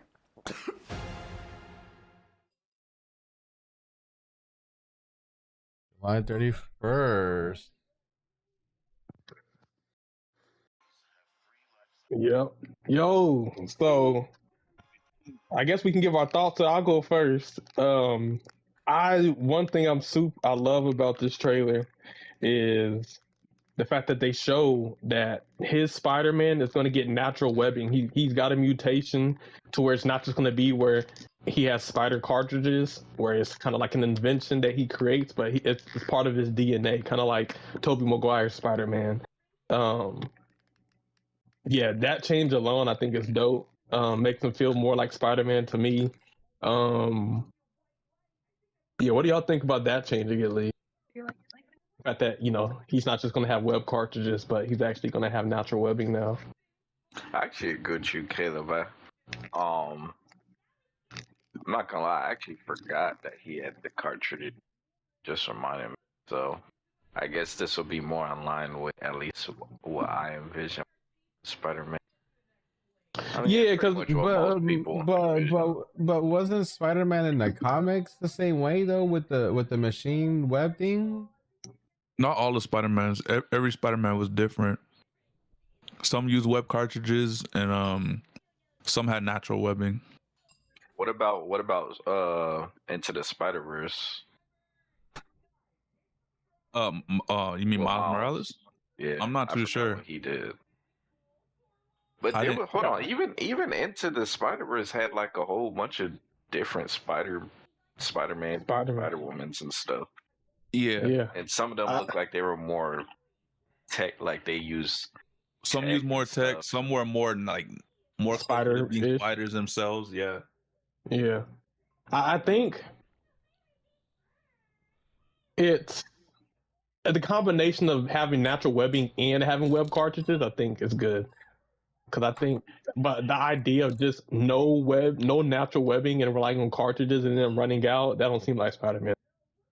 Because they talk about his webbing is supposed to be so strong that even the Hulk can't break out. So it's just kind of like. Yeah, I'm not gonna lie. Speaking of the Hulk, every time I see Bruce in a Marvel's movie or whatnot, I get disappointed because I know he's not living up to his potential. Yeah, if it's that Hulk, I can see why he can't break out of Spider-Man's webbing. But man, I mean, there's some other cameos. They had the Punisher in there. Yeah, this was actually my first time seeing the trailer. So when I saw Punisher, I was like, "Oh shit, man! Judge, Jury, Executioner, man." No, it's funny. This might be a good movie. That's Angel's character from Marvel Rivals right there. Yep, that's him. We pull out the machine gun real quick. Tra, tra, tra, tra, tra. Yeah, it's funny how Spider-Man this summer, I think. Man, I want to see Black Cat in the movie. If they don't nerf her. Yeah, maybe that's his new love. Because here's the thing. Oh, yeah, that's what I was going to talk about. In the comics, Peter Parker gets cut. Because in the comic line where Mary Jane becomes Venom, apparently him and Mary Jane break up and she gets like a boyfriend or something like that. And so like Peter's third wheeling his love interest. He's kind of like watching Mary Jane kiss her new boyfriend, all this kind of stuff. So he kind of gets cut. And it kind of seems like they're moving in that timeline or that storyline. They're bringing elements of that to this movie because he made everybody forget who he is. Now Mary Jane, his love interest, doesn't even know he exists. So now she, I guess, has other interests that aren't Peter Parker. So now he's like watching third wheeling Mary Jane. So it definitely seems like it's a good window of opportunity for Peter Parker became Adam 22. Yep. But this is where maybe Black Cat will be there for it. It makes sense in this timeline. It makes sense for Black Cat to be his love interest if he loses Mary Jane, which is an effect to the consequence of him having everybody's mind erased. It's like, all right, like when everybody's mind erased, well, consequences to that, and one of those consequences is losing your girl Mary Jane. But luckily, in Peter Parker Spider-Man storyline, there's Gwen Stacy, there's Felicity, Black Cat. So it's not like Mary Jane is his only love interest, but I don't know. I was liking his dynamic with Zendaya. I like Zendaya and Mary Jane, so he lost that. Also, I think in one of the movies, Ned, I think it was the one with all the three, Andrew Garfield and Tom Holland Spider-Man. Ned talks about, I'd never turn into your enemy, Peter. Because I guess like all the Spider-Man movies, like his best friend always becomes like a super villain. But because Spider-Man erased everybody's mind, his best friend probably is going to turn into Hobgoblin. So I think they got a lot of stuff cooking for this next Spider-Man. I'll just say that. So you got potential Hobgoblin. You got Scorpion. Yeah, like Sammy said, Scorpion. It's good to see him on screen. I know they did Sandman and Venom and Rhino and all these different. And that's why they're rebooting some of the villains, because their one-off movies were trash, but now they can bring back a guy like Craven. They can bring Morbius. You know, all these guys. Crazy. Spider-Man is one of the Marvel like franchises that I feel like I've liked like every Spider-Man movie I've watched. So I'm actually looking forward to this one. Yeah, there's always every Spider-Man movie. There's always something to like about it. Whether you don't like everything, there's always something that movie just does good. I feel like. I will say Marvel. Spider-Man's the best hero Marvel's ever came out with. I'm a DC fan, but I can't even lie. Like they cooked for Spider-Man. They cooked.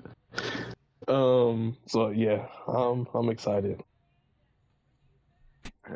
It's gonna be dope, man. It's gonna be dope. This definitely gonna bring people back out to the theaters.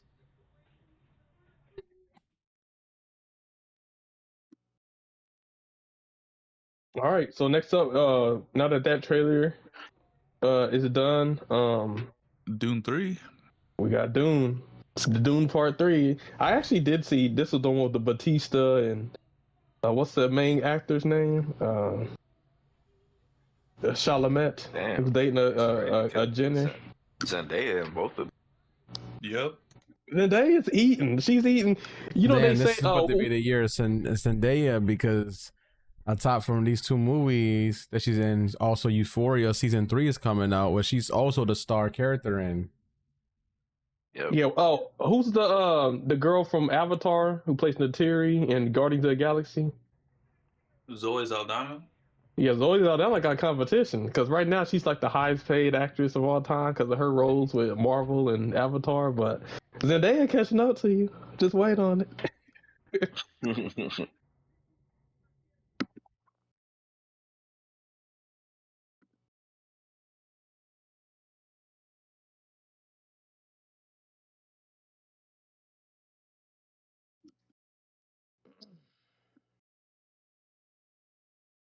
I don't know if we got the link for that. I'm in a race. I wasn't aware that we're gonna do another trailer. I'm not gonna lie. Give me a second. I'm almost done. Very good. Yeah, my brother was telling me that I actually haven't watched any of the, but my brother was telling me Dune is actually really good, especially the second one. It is. It reminds me. I don't know if you ever read like a good book. It kind of gives me like book vibes, but like brought to life. A little bit of Star Wars elements, a little bit of sci-fi, and I'm trying to think what other world it reminds me. Y'all ever watch like Waterworld? No. That movie with Kevin Costner. Mm-mm. Oh, nah. It reminds me of that, like the whole world being covered in water, but like the planet being covered in sand. Okay.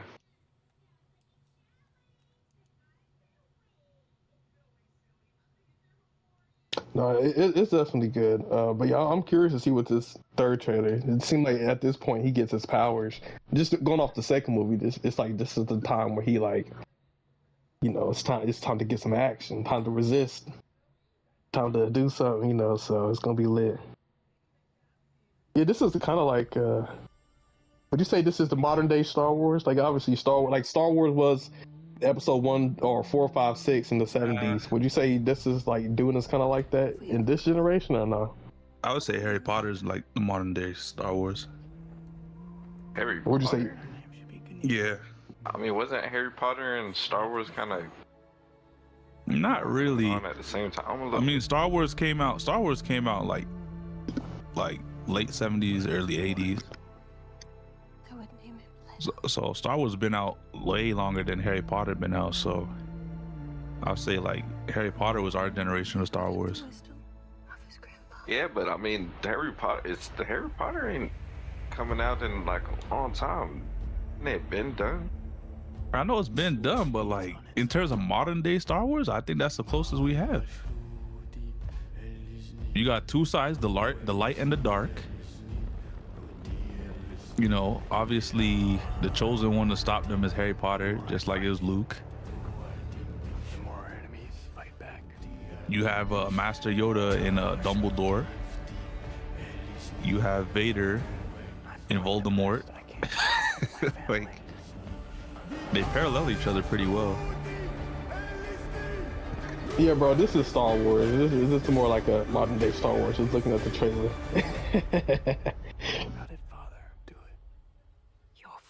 It's not Star Wars, but y'all get what I'm saying. It's like equivalent. It's like a new gen equivalent.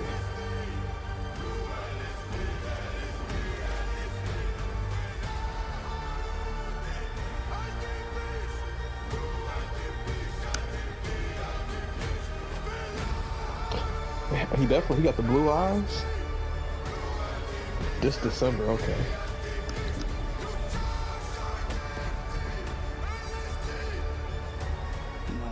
Oh, they got Anya Taylor-Joy. You know she loves her sci-fi movies. Hey, I fuck with Anya Taylor-Joy, man. Yep, yeah, she can She's get probably it. one of my favorite female actresses. Fun fact, she was actually born in Miami. Really? Of course, Nano would know this. Yep. See, I knew Nano wasn't completely on Dr. Umar timing. I knew he liked him so. Next thing you'll say, I went to the same school as her. Listen, I don't got a problem with the snow, but Yeah, me and Anya, we can have ourselves our own little Zendaya. We can create one. Oh my god. Yeah, that is Dune Part 3. I gotta go to the bathroom real quick. I'll be back. Yeah. I find it funny that trailer for Dune literally dropped the day after the Oscars, which is a good segue into our next topic. But like, this man, Timothée Chalamet, he lost We all might his have to awards. like not stream trailers anymore. Why? What happened? We just got a warning because of it. Really? Yep. Damn. What'd it say? Got copyright strikes because of one of the DMCA fucking on either Spider-Man or whatever. One of them. Probably the movie stuff. Gaming trailers are usually fine, but movie trailers and stuff, sometimes, yeah, because they don't want people going to other channels to see the trailer. I don't know. Are we still live though? 'Cause I don't know if they cut us off. Yeah, we're still live. Okay. Yeah, we're still live. Because sometimes YouTube will take you out the fucking live stream because of it. Yeah, that's got to be Dune, bro. It was either Dune or Spider-Man. If we got a warning. Yeah, we might have to not show. We could talk about it, but I don't think we can show movie trailers anymore. Unfortunately, we're not big enough to where we don't get copyright strike. You know. That's fair. All right, so I guess movie trailers aside, we got two topics on here. We got, I guess Michael B. Jordan wins big at the Oscars. So what's going on there, Sammy? That you want to bring up with us? Like I said, it was funny how the Oscars ended on Sunday, and the day after, Monday, Dune had a trailer drop. And I was like, so this man Timothy went to the Oscars, lost all his awards, and then Warner Bros. Like, we got you, and dropped this trailer for this movie. It does definitely seem like I thought we were talking about the Michael B. already. This is. Oh, we talking about Michael B. Okay. Yeah. Okay. he's talking about how Tim Chalamet lost pretty much all of his Oscar stuff, but Michael B. Jordan won. So it definitely does seem like Timothy Chalamet, or however you say his name, is kind of like the next big actor that they've been pushing, but that they're trying to push. But Michael B. Jordan, man, he's been around for a long time, and he's been holding it down, especially for, a lot of the movies for the culture. And the fact that a lot of movies from the culture are winning big because of him and his performances and stuff, I think is very relevant. I think he got off of, what was it, Sinners? Yeah, Sinners. Yeah, Sinners. Yeah, W performance. He played two twins, but each one of them had distinct personalities and stuff. And he played a vampire. Yeah, played vampire. I guess. Yeah. Honestly, I think you if you weren't big on Michael B. Jordan, I felt like his Sinners performance playing Smoke and Stack kind of I feel like that kind of put him up there. Like that kind of shows how versatile he could be. Honestly, Most definitely. Yeah, he was in, you know, he played a lot of sports movies back when starting off, basketball, football movies, but now he's on some bigger roles. Mm-hmm. And also, you know, Ryan Coogler, that's his star basically. Ryan Coogler, if it's a Ryan Coogler movie, he's gonna have Michael B. Jordan, which I'm not mad. 'Cause, I mean, Hollywood. I kind of like how they got that relationship though. Yep. It's like Jordan and Pippen. Yep. Kobe and Shaq. Wade and LeBron. So, you know, it's good to see him. Obviously, there might be some salty people like Lori Harvey. You know, I heard that, you know, this could have been a false rumor. You know, she was posting something online being salty because they used to date. You know, maybe. So I think there was some girl who was in media that he went to high school with.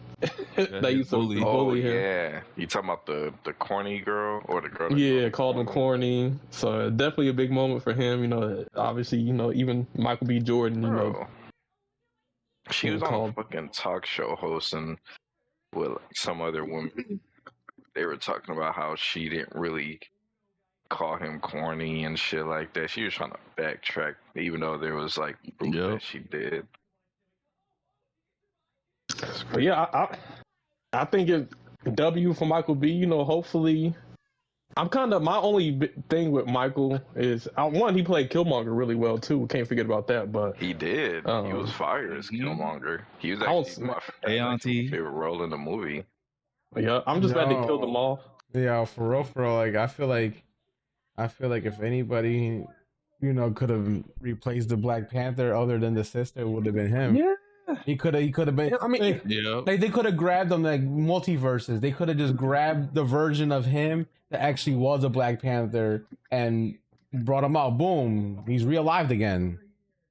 Marvel. Hey, maybe for Doomsday, you know, they mess with the multiverse. You know, that's an opportunity. But it seems like they more focused on Captain America. So I don't know.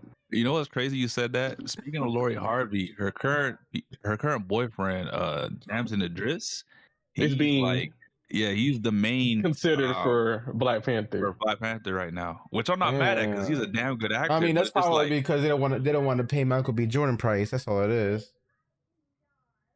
But I mean, Damson's been in some movies too, so they're gonna have to pay him some money too. Not the Michael B. Jordan price, but a decent amount of money too. But I feel like Michael B. Jordan would do a lot better though. I feel like I mean, he did Killmonger so good that he could do Black Panther. I know. He can do justice for Black Panther. It was the first time I think I watched a movie where I was kind of like rooting for the villain. If that makes sense. Yeah, he kind of represented Black Americans in the movie, where T'Challa was kind of like represented the African that kind of has like abandoned, you know, the African American. You know, there was a lot of symbolicism behind it, but he definitely, I feel like a lot of Black Americans can relate to Killmonger. And I'm gonna say, obviously. No, I mean I agree with the Killmonger. So I was gonna say, I actually did watch Sinners finally, like a couple months ago. We put it in the VC, and that was a good ass fucking movie, yo. Like he played both of those roles fucking great, bro. You know how hard it is to talk to yourself. Facts. Yep. No, so that was well deserved. For that. Big congrats to Michael B. You know what I'm saying? Yeah, that's probably how people with split personalities be thinking they look. Yo, I've been looking into that probably because of Moon Knight. I was watching Moon Knight and I was just thinking, is that really what split personality is like? Like, you know, it's like 4 people that, you know, one person. It makes me wonder, like, you know, in the Bible it talks about how like they would cast like a legion of demons into some pigs, or have somebody be possessed by like a legion of demons. Like, it makes me wonder if like maybe those people back then had like multiple personalities. Because I mean, like the thing about multiple personalities, a lot of times it's not just 1 or 2. Like sometimes people with multiple personalities can have like 30 different multiple personalities and stuff. Yep. But if that's what it's like, that's wild. Like, just, you know, a different personality takes over for a little bit. And I heard something that like when different personalities take over, that there's like amnesia. So like, let's say your personality red, but there's personality green. If personality green takes over, anything that personality green does, whenever you switch back, you don't have any memory or reconciliation of what happened once you get game control. Yeah, that's crazy. So that's kind of wild. Yeah. But I heard that a lot of split personalities is due to trauma. Like if somebody's going through like a traumatic situation, it's almost like their mind makes another personality to take the trauma for them. I can see that being a thing. It's very interesting. 'Cause I guess they say like a lot of people who do have split personalities usually have like something traumatic happen in their childhood where they disassociate or their brain. So yeah, the mind is. I mean, we're still figuring out the human mind, the human brain. You know, brain is very. We still haven't. Scientists still haven't fully figured it out, but the brain can do some interesting things in certain scenarios. It's true.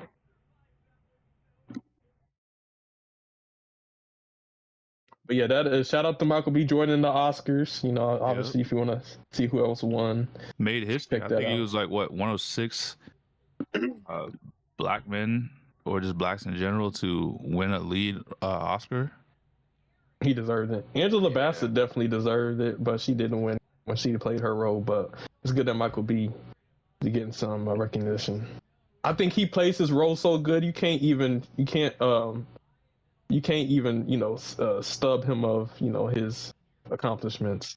Well, no disrespect to the others that were in the running, but I thought to myself, I was like, as great as they were in their own respective movies, I'm like, this movie was just as good, and the guy that you're going up against played 2 roles. You guys only had to do 1 role. Like, I don't even think it's a competition at that point. Just in the overall narrative run, I think like I would always hear about Sinners everywhere, online, from word of mouth. Everybody was talking about Sinners. I don't think people were talking about those other movies. No, Sinners made the most money out of the other movies that were in that competition. Mm-hmm. So whoever was up for lead role with Michael B. Jordan, he made the most money out of them. Mm-hmm. But yeah, I guess next up we have on here, you have something about Netflix Assassin's Creed. Yes, so they What's going on there? So they announced back in July about them doing the TV series, and then recently reports came out that they are confirming like the cast. So we want to pull up an article. I don't know any of the actors. Maybe some of you do. I think if they're doing good about this, so I don't know nothing about it. That's crazy. Y'all never heard about this? No, I'm not into Assassin's Creed. I'm a Prince of Persia head. Yeah, the same with Caleb. Like I haven't I love Assassin's Creed the games, but like I'm not like that invested to where like I would have an article pop up saying, "Oh, by the way," you know what I mean? Yeah, Assassin's Creed. Oh my gosh. So I have never played any Assassin's Creed. So. No way. But I have heard of this show that's happening. But it's extremely surface level, and that's all I heard. So I don't know anything else that's going on. Wait, is this going to be on Prime? No, it's going to be on Netflix. It's Netflix that owns this, or the rights to do the TV show. It might be kind of cold. Netflix got some heaters out. Yeah, they've been doing some good game adaptations lately, so I'm kind of like I seen the Assassin's Creed movie that they did way back when, and I thought it was decent. So I know it's not the same people that are doing the movie that are doing this, but I mean, if the movie wasn't bad, how bad could the TV show be? Like, let's be real. And do you guys think it could put AC in a good light? Because I think so. No, people are kind of in terms of the game series. But I think they've been feeling like that since maybe after Origins. Probably. I think it might get some people who've never played the game. Play the game, just like with the Fallout TV series. I mean, I'm gonna be honest with you. Like, I still ain't played Fallout. But that TV show is fire. Oh my god! Even if I don't play the game, I mean, it's the same way. It's the same way with One Piece. There's a lot of people that watch the live action that has not watched the anime, not one episode. I'm one of those people. But that fucking live adaptation of One Piece is so fucking fire, It's bro. fire. I'm hearing great things. Oh about my god, dude! It makes me want to watch the anime. I'm not going front. It makes me want to watch the anime. Hey, you should, man. You should. Like the level, and I've heard reviews of people that watched the anime, and they said, you know, yeah, the way they do it to where they can maximize the amount of episodes and chapters of the manga, they still detail everything perfectly to where you understand what's going on. Like you can hop into the anime and still understand what the fuck is going on. Yep. I feel like they're taking a lot of the very key important details that you would want to put in live action into live action. Yeah, so I mean, I can't wait. From what I read, they're talking about this is supposed to be 12 seasons. So One Piece is supposed to be a 12 season franchise, and and there's a lot of speculation that's gonna either end in the I don't know the arc, but it's the arc after the time skip. I don't know who's up to date. I don't know who's up to date in One Piece. I'm up to date. Yeah, it's up to the time skip. The first The Wano arc is what people are speculating is going to end. Is the Wano arc? The Wano. Okay, so that's actually kind of way after the time skip. I would say, yeah, that's pretty far after it. That or the Sky one, whatever, Sky Bridge or Sky is. I've heard Sky. Yeah, I heard it's either Skypiea or Wano, and it's either before they do the time skip or they sell off. From what I heard, they're thinking it's either gonna end there or it's gonna end at the Wano arc. Which wouldn't they end there? Why would it end there? Yeah, that'll probably be like season 6 when it ends. Yeah, at the rate if they're doing 12 seasons, at the rate they're going, they'll definitely get it to the end. I don't think so. You think 12? Do you think 12 seasons can catch everybody up? At the rate they're going, yeah, because they skip over some things. I mean, from what I heard, they covered 154 chapters, if I'm not mistaken. Exactly, or and episodes. So, yeah, in one season or in 1-2 seasons, they've already covered hundreds of episodes. So I feel like with 12, they can definitely catch up towards the end. Like I said, I think like the Land of Wano, that could be like season 6 or 7. Which Wano is going to be a huge season. So I heard this season coming up because they're already in production. Like they're nailing these seasons back to fucking back. It looks like. So the season 3 is going to be Alabasta. Is that shit going to be hard or what? Because I never watched anime, but a lot of people say it's going to be gas. Oh, that's Crocodile, right? Yes, they show Crocodile. Yeah, you know, I'm not even going to say it, but that okay. So yeah. So I'm then. Let's just say Luffy if they do the fight scene justice, Luffy gets tested. You're gonna like it. I'll say this. I ain't no spoiler. Angel, you are gonna like this fight. I'll say that. Yeah, it's gonna be good. Crocodile is a great villain, and they showed. Didn't they show how Vivi looked already? Yes. We went through. He looks. We talked. Yeah, Angel. That's why we thought because it's they showed the casting for the characters, and we're like, yo, like this is what Vivi looks like in the anime. This is what she looks like in the live action. Oh my god, people were talking so much shit, bro. Oh my god, but Princess Vivi's fine as hell. Oh my god, she is, bro. Oh, the actor don't know what the fuck they're talking about because Oda literally handpicked all these people. Everybody. Yeah, he gave the green light. Well, I mean, let's be realistic, though. Let's be realistic. Those people that talk about, why is she this color, whatever. People gotta understand one thing. What she's portraying as the princess is like what, Middle East, like yes, like hot weather. You don't. That's nothing but brown. Just nothing but brown people over there. So it wouldn't make sense. Like people literally broke it down. Like it wouldn't make sense to have any other like person. Like she fits it perfectly. Yeah, the people of South India or the Middle East, see what skin color they have, and she pretty much matches up. They're literally in a desert, bro. Yeah, they're desert people. She wouldn't be pale white, bro. It's just It's just Japan. She was pale. Some of these Japanese animation studios or manga, because sometimes they I don't know what they have issues with black people. They got to catch up. Obviously, I mean, even in Dragon Ball, they were kind of behind on some of their depictions of people certain groups of complain people. because Netflix is casting a lot Stereotype of people brown of and color. black actor, people of color, yeah, pretty much. And I'm like, I mean, that Netflix do what it's doing because they've been cooking a lot of these fucking live actions. That's What the what I'm fuck? saying. Like, hey, there's actors and actresses that are not white, that are brown and black, and they deserve roles, and they can play roles, and they have the skills and abilities. And on top of that, like it just makes more sense, for them to play it. Like, I don't know, I just think the source material is just off sometimes. Like I said, like Disney did it right with Aladdin. They made Aladdin and Jasmine actually look like people from that region. But for some reason, in manga and anime, sometimes they like want to make everybody like white or Japanese. So I think what they're doing with One Piece is they're making a world and they're making it feel more realistic. It wouldn't feel realistic if everybody was black or everybody was white or everybody was Asian. Like, especially if they come from different regions of the world.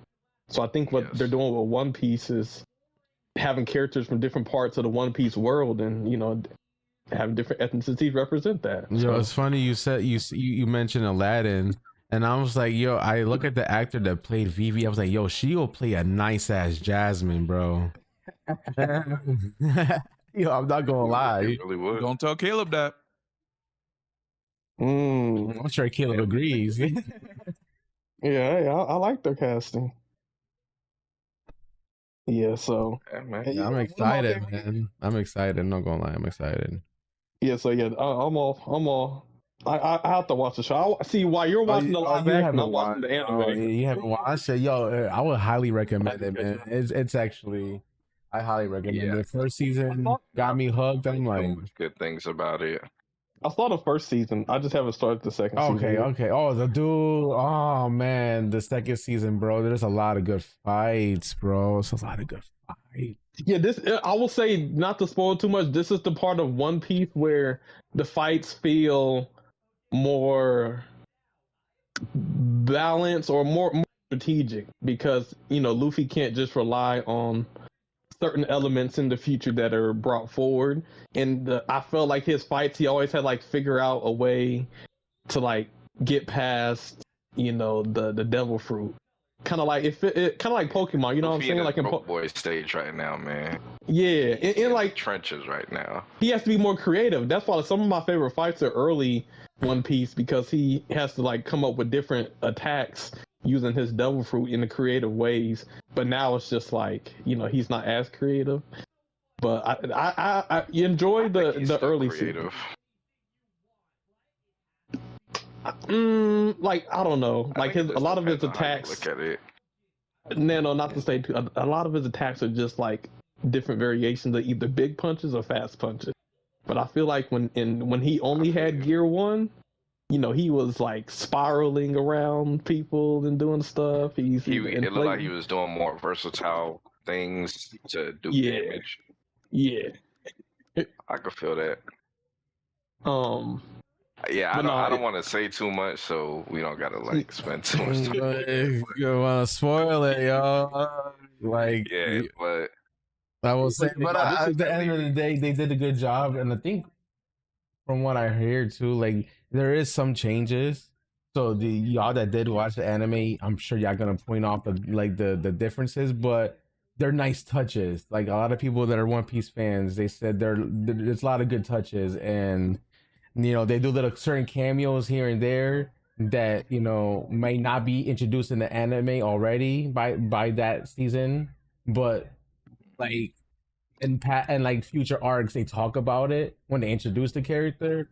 So those characters are shown in real time, since if you watch the anime you will understand, okay, like, oh, that's pretty cool that you introduced this person because he wasn't until like so and so arc, but he talks about being at that point, makes more sense within the world building, because they're world building for sure. They're definitely doing little cameos to prepare for like the future of the show, which is actually pretty nice. Oh, dude, there's so many arcs, man. Like, Sammy, I highly recommend you get into the live action, and hopefully that makes you want to.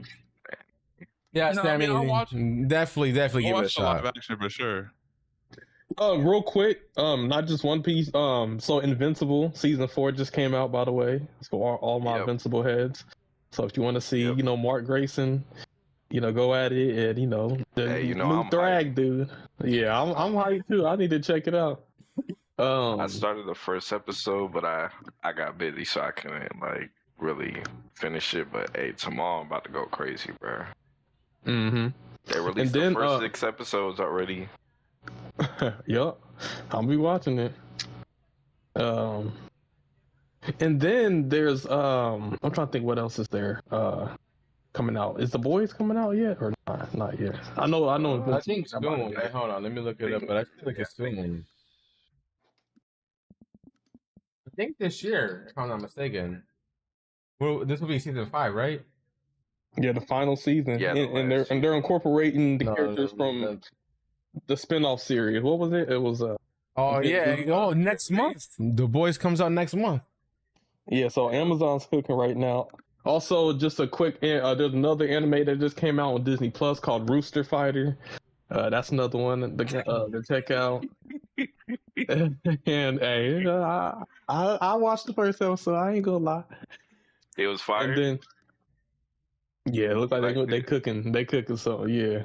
So you got a lot of comedy to it. It looks like Rings of Power. If you guys are the Rings of Power fans, it looks like season 3 is already wrapped production, and it might be shown either late 2026 or early 2027.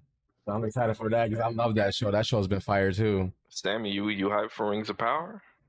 Nah. Sammy, what do you like to watch? Shit. What? You know why I don't like Rings of Power. Rings of Power is fire, bro. Are you a Lord of the Rings fan? I am a Lord of the Rings fan. All right, yeah, you're out. You're out. No, you're out of here. That's crazy. But nothing ever touches the trilogy for me. But I will say, House of the Dragon's coming back. Oh yes. What season is House of Dragons on? This will be the 3rd season. Okay, so I have a question for you guys. Yeah. Right now in House of the Dragons, what would you guys rate House of the Dragons right now? Because I've only watched a couple episodes of the first season. I say for me, I rated it up there. To be honest, I think it's up there with Game of Thrones. Aside from the last season of Game of Thrones, which has been trash, but I tell you, it picks up. It picks up in the second season. Like the end of the first season is like holy shit, and then the second season it's a lot better. Like the first season is building, character building. Second season you get a lot of it, and then this upcoming season is gonna be chef's kiss, because I know exactly what they're gonna do in this 3rd season. So you feel like so far House of Dragon is kind of like prime Game of Thrones ish? Oh yeah, I would say the next best thing to Game of Thrones. Yes, 100%. And it's nice that you get to see it before there wasn't that many dragons and shit like that, because Game of Thrones, you only had Daenerys' 3 dragons, but this one's full of them. You know what I'm saying? Because it's before all they basically got killed off. Which is pretty cool. Which is pretty cool, and you get to see a lot of the stuff that if you rewatch Game of Thrones, you'd be like, oh shit, there's a lot of moments where you will see a lot of the events of Game of Thrones start to fruition, if you know what I mean. You know what? I retract my statement. Harry Potter's not the closest we got to Lord of the Rings. Wait, hold on. Oh, speaking of Harry Potter, we got a Harry Potter TV show coming out. That's basically Harry Potter is basically all the books again, but each season is going to be dedicated to one book. So you'll cover more details from the book per season, because the movie's 2 hours. And now in season form, if you get 8 episodes at an hour long, you got 8 hours worth of content per one book. You know what I'm saying? So they're going to be able to cover more more detail in the show, but it's essentially basically just a retelling of what the movies were, but more in more detail and different casts. Okay. Yeah, there's a lot of good stuff coming out. Yeah, there's a lot of good. Stay tuned. House of the Dragon comes out in June 2026, by the way. And we can't forget the new season of From. That's gonna be coming out. Oh my God, Nano! I can't believe you watched that shit. Let's go. Yeah, bruh. I still gotta finish the last 8 episodes of season 3.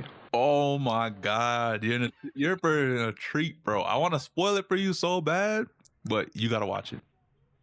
Yeah, man, we can talk about that shit. Cause I'm definitely gonna catch up by the time it comes out. But bro, me and my girl watch that shit. It's our favorite TV show right now. Bro, Pro and his girl watch that shit, and they put me on. Man, we gotta do a watch party sometime. That's just good, bro. That's good. Man, I'm not gonna lie, bro. I don't know how, I feel like if you there's something to watch, bro. Like this, just how I feel like it's too much fire games out, and it's too much fire shit out to watch, man. You got to pick and choose. Isn't there a new Demon Slayer movie coming out too? Later this year, I think. I think back in is that supposed to be the this fall? year? Yeah, that's what I heard. Let's see.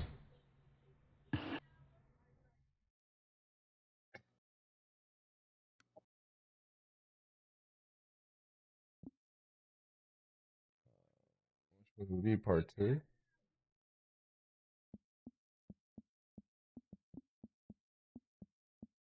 Yeah, I mean, but yeah, man, there's a lot of fire shit out to watch, man. So yeah, we could go on and on. You know, we hit the 2-hour mark. You know, we don't go too far in the trailers, but there's some good stuff coming out.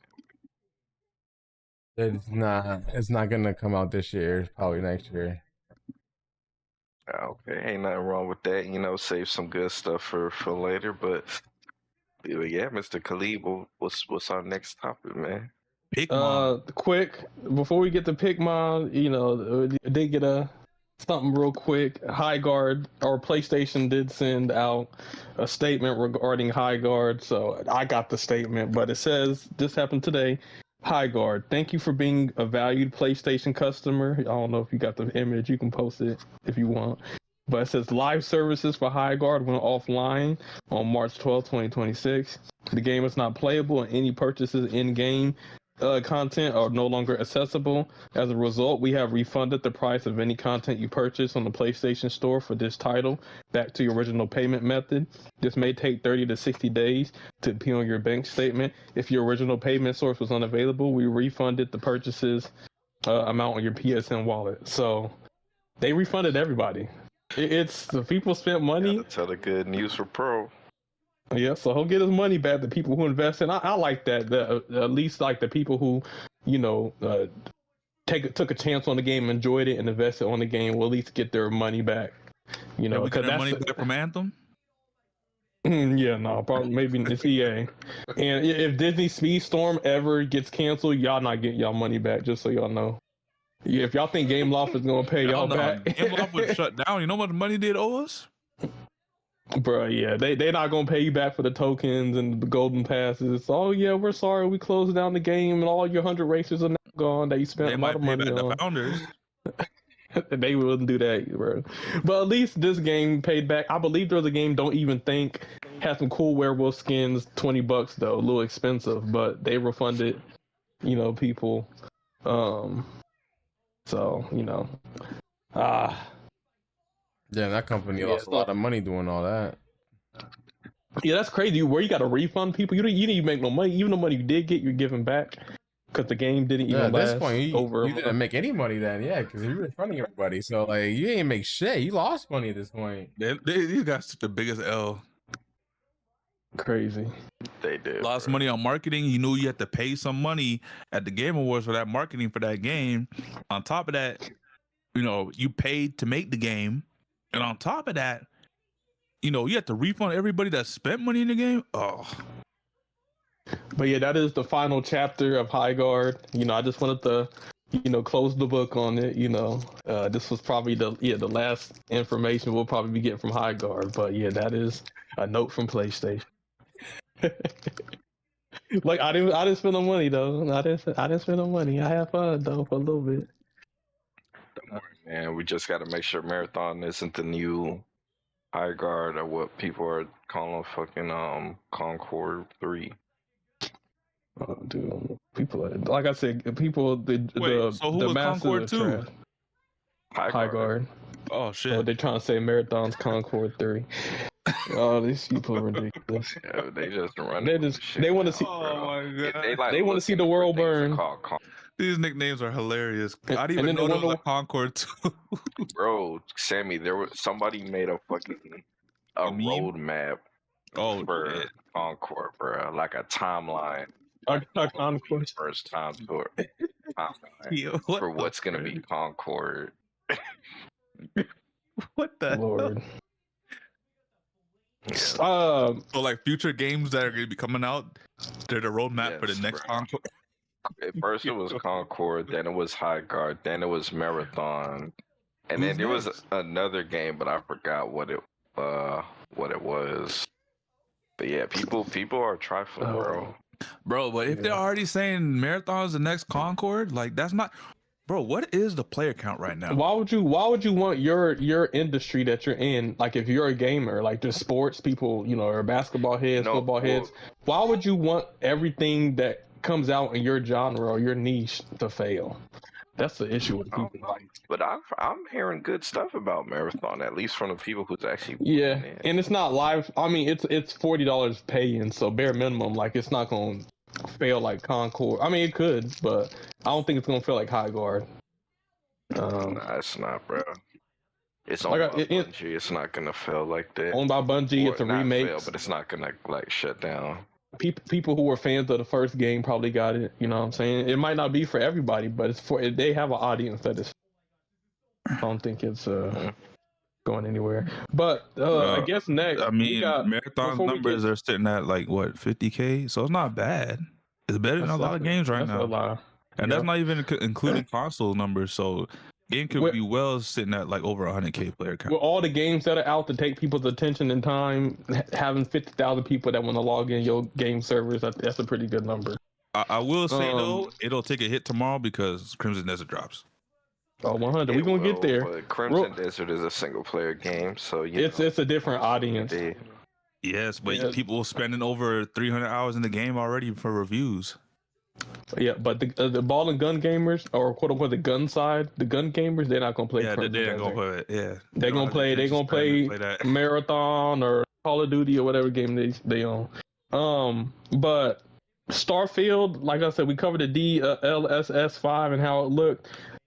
There's an update. I don't even want to cover it that long. Okay, I guess there's an update. PS5 release. So, Microsoft, it was such a failure. They said, let's see if we can get some PlayStation dollars. So, if you want to try out Starfield on the PlayStation 5, you will be able to do that. Yeah. I don't think it was I a guess- failure. That's the reason why I I came ain't to looking forward PlayStation. to I that think it's just because I heard that shit was extra. That game was a failure, bro. That game I was don't a think it failure. was You a want to talk failure. about Concord 3, bro. That game did not live up to any expectation. I don't could think it was even- a failure. I just think that because Microsoft is now running Xbox, they're like, we want to see profit margins higher than what they are. So Nah, they're gonna bro. put games everywhere. I think that game was a failure, bro. No, it was, that game bro. was supposed I don't to be think so. that 20 game years in the got so oven, and that's hyped, what you bro. got? At best, a 7 out of 10. If 20 years in the oven, outdated game. You can't even land on certain planets. I don't think it took them 20 years to make this game. It did. It was 20 years in development. That's the crazy part. Nah, I think they had It sounds the crazy, idea bro, for but they 20 years. said they were in development They for probably 20 years. Yeah, so kind of like what Sammy said, they probably weren't like putting the pieces together. For Yeah, so, this like, game bare minimum 10 years. Okay, maybe I got the number. They 10 probably- years, they- 100%. There ain't no way 10 years either, bro. They, This game they would have been probably axed. was they probably was like brainstorming and probably Yeah. like had ideas and stuff like that. But regardless, for a long time the game was supposed like hyped up. they was like, "Oh my God, this is gonna be the game. This is like the space game and stuff." And when that shit dropped, motherfuckers was not fucking with the game. I was on it day one. You played it? Sammy, no offense, you play a lot of games. Nah, that I didn't beat it because at the time, no, it's not dead. It's still alive. At the time, I was playing Speedstorm, and you know how that shit goes, bro. Sammy is Concord. Sammy is the Concord Zero. That's Sammy. All I'm saying is, he at the plays. time we was playing Speedstorm, you know, we had what's it called, the World Cup, the divisions, all that shit going on. So I wasn't playing any games apart from that. It was only till I quit Speedstorm that I was able to touch games again. I was able to touch grass, as they say. I'll give Starfield it's shipbuilding. The fact that you can make your own spaceship was cool and stuff, but that game did not live up to Play the No hype. Man's Sky, bruh. Well, that's Exactly. not the No that's not the so the game going to PS5 is not the big update. The big update that everyone's talking about is the updates that are coming to the game in terms of like a free update and DLC. So one of the free update is allowing you to now do interplanetary travel. So instead of having to like pick a destination and then your ship flying to that destination has like a loading screen, it now lets you fly in a galaxy from any point, and you can pretty much discover like different encounters, like obviously pirates, aliens, different things happening while you're traveling from planet to planet, or if you just want to fly around for free and do whatever you want to do. So that's a new thing that everyone's talking about, that's loving. And then the Terran Armada DLC, I didn't get too much into the article that I was reading because at the time I was doing something, but this is another DLC that's coming to the game. So this is going to add some more quests, some more missions, and I think it's going to add a new vehicle, a new land vehicle. So it sounds good. Too little, too late. They added a lot of these features that should have been on release. Like y'all been working on this game for so long, and then on release you didn't have these features. Like now, people don't care about the game anymore, to be honest. So day one players were beta testers. Yeah, so now people are supposed to come back to Starfield. That's probably why they showed up. That's probably why NVIDIA showed off Starfield with the DLSS, because they're trying to get people back on that game. I mean, a lot of people have been on it lately because they some guy did like a Star Wars mod for the game, and like all the Star Wars fans hopped back on the game. People made Star Wars ships when it first came out, but I don't think it's gonna bring too many people. No. This wasn't just about ships. It was a big like mod for the game that turned the game into Star Wars. Yeah, it turned like all of them in the clones, all that shit. Yeah. So a lot of people hop back on just to get the mod and play Starfield. If you gotta play a mod to refurbish the whole game, that means the base game is trash. Yeah. No matter how you look at it, people are coming back because of a mod. That's not that. They're not playing Starfield the way the developers intended. Yeah, I mean, I still feel like that's still a good thing though, because it's still people playing the game, and it just means the game, I guess, has mod support. So that's never really a bad thing. My only thing is this is like the opposite of like Concord Highguard. This is like I feel like people didn't give those games a chance. This is the opposite situation where everybody gave, Starfield a chance and was hyped for it and not shitting on it, and then it didn't deliver and it was unfinished and unpolished.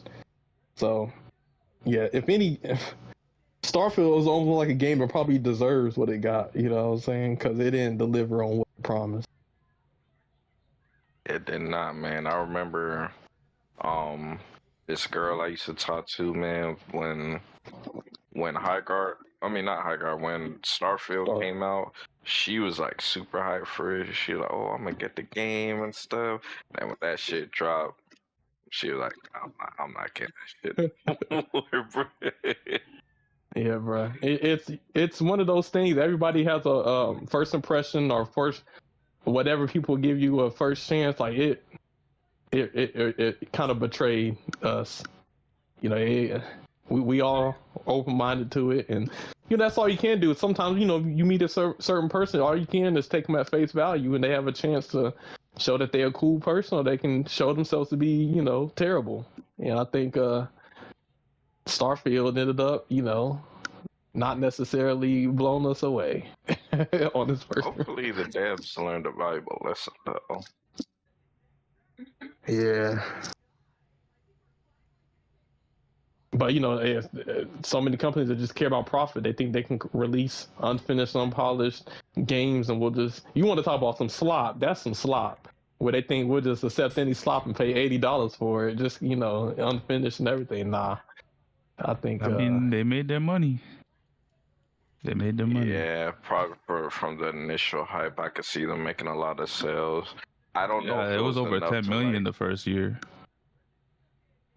Before here's the difference. The bad reviews came after people bought the game and played it. Yep. But the issue with Highguard and the issue with Concord is it got bad reviews before people played the game. That's the issue. So Starfield, it got to make its money before the negative reviews came out. Reviews weren't even valid though for those games. There were just people hating on the game.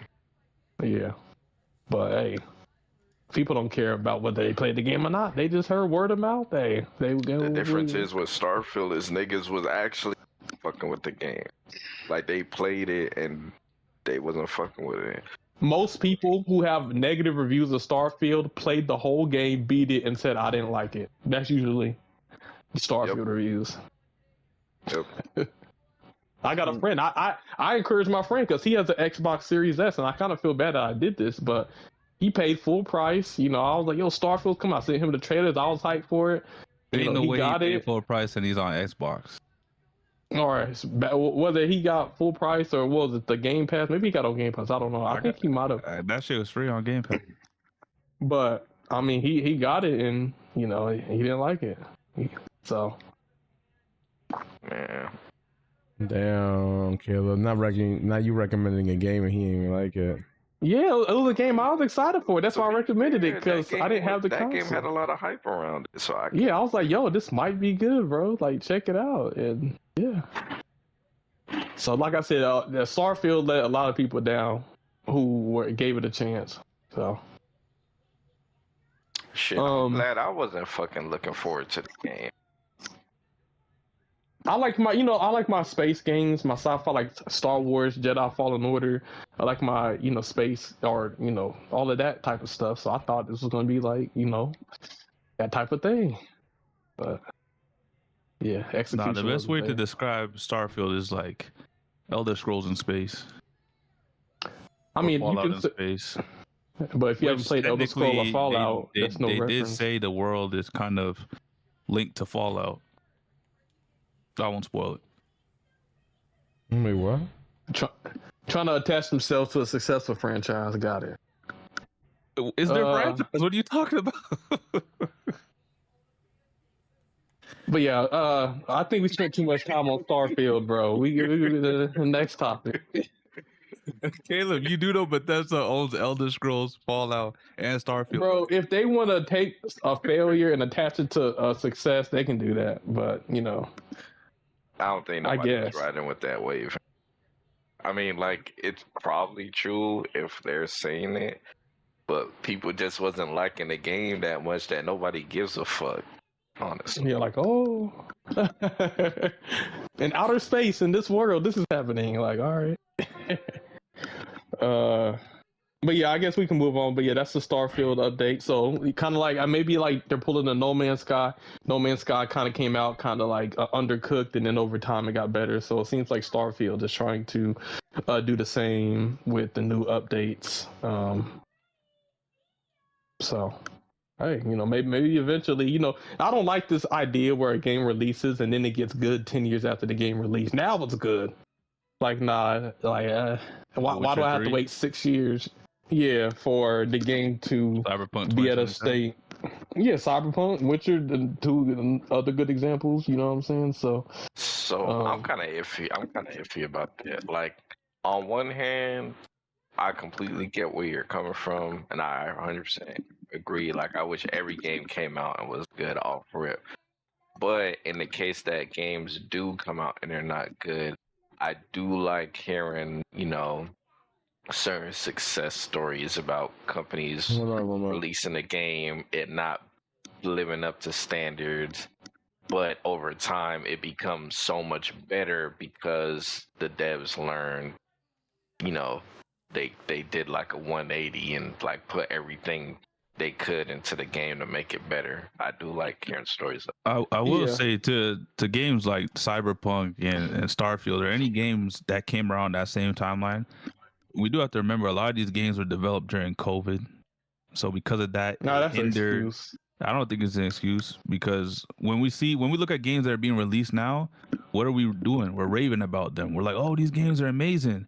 But the games that were supposed to be like that were released during COVID, they weren't that amazing. That's because everyone had to work from home. You had to. So are you saying work from home is not efficient? I'm not. It depends on what you're doing. Obviously, when you're developing a game, I don't think it's going to be that efficient. Just because instead of being able to look to the side and be like, "Oh, this is what my colleague's doing. We can implement this now on what we're working on." Now it's just like, "Oh, you got to send me the files," and it's not like your colleague's going to work you through step by step the entire way of what you need to do. They're going to leave you a message, and then you have to figure out what they mean. Obviously, you can call them and check, but like without them being there to give you the one for one, okay, this is what you got to do, then it makes things a bit harder. I think in terms of like designing games are very intricate. We look at them as art forms, at least true gamers, right?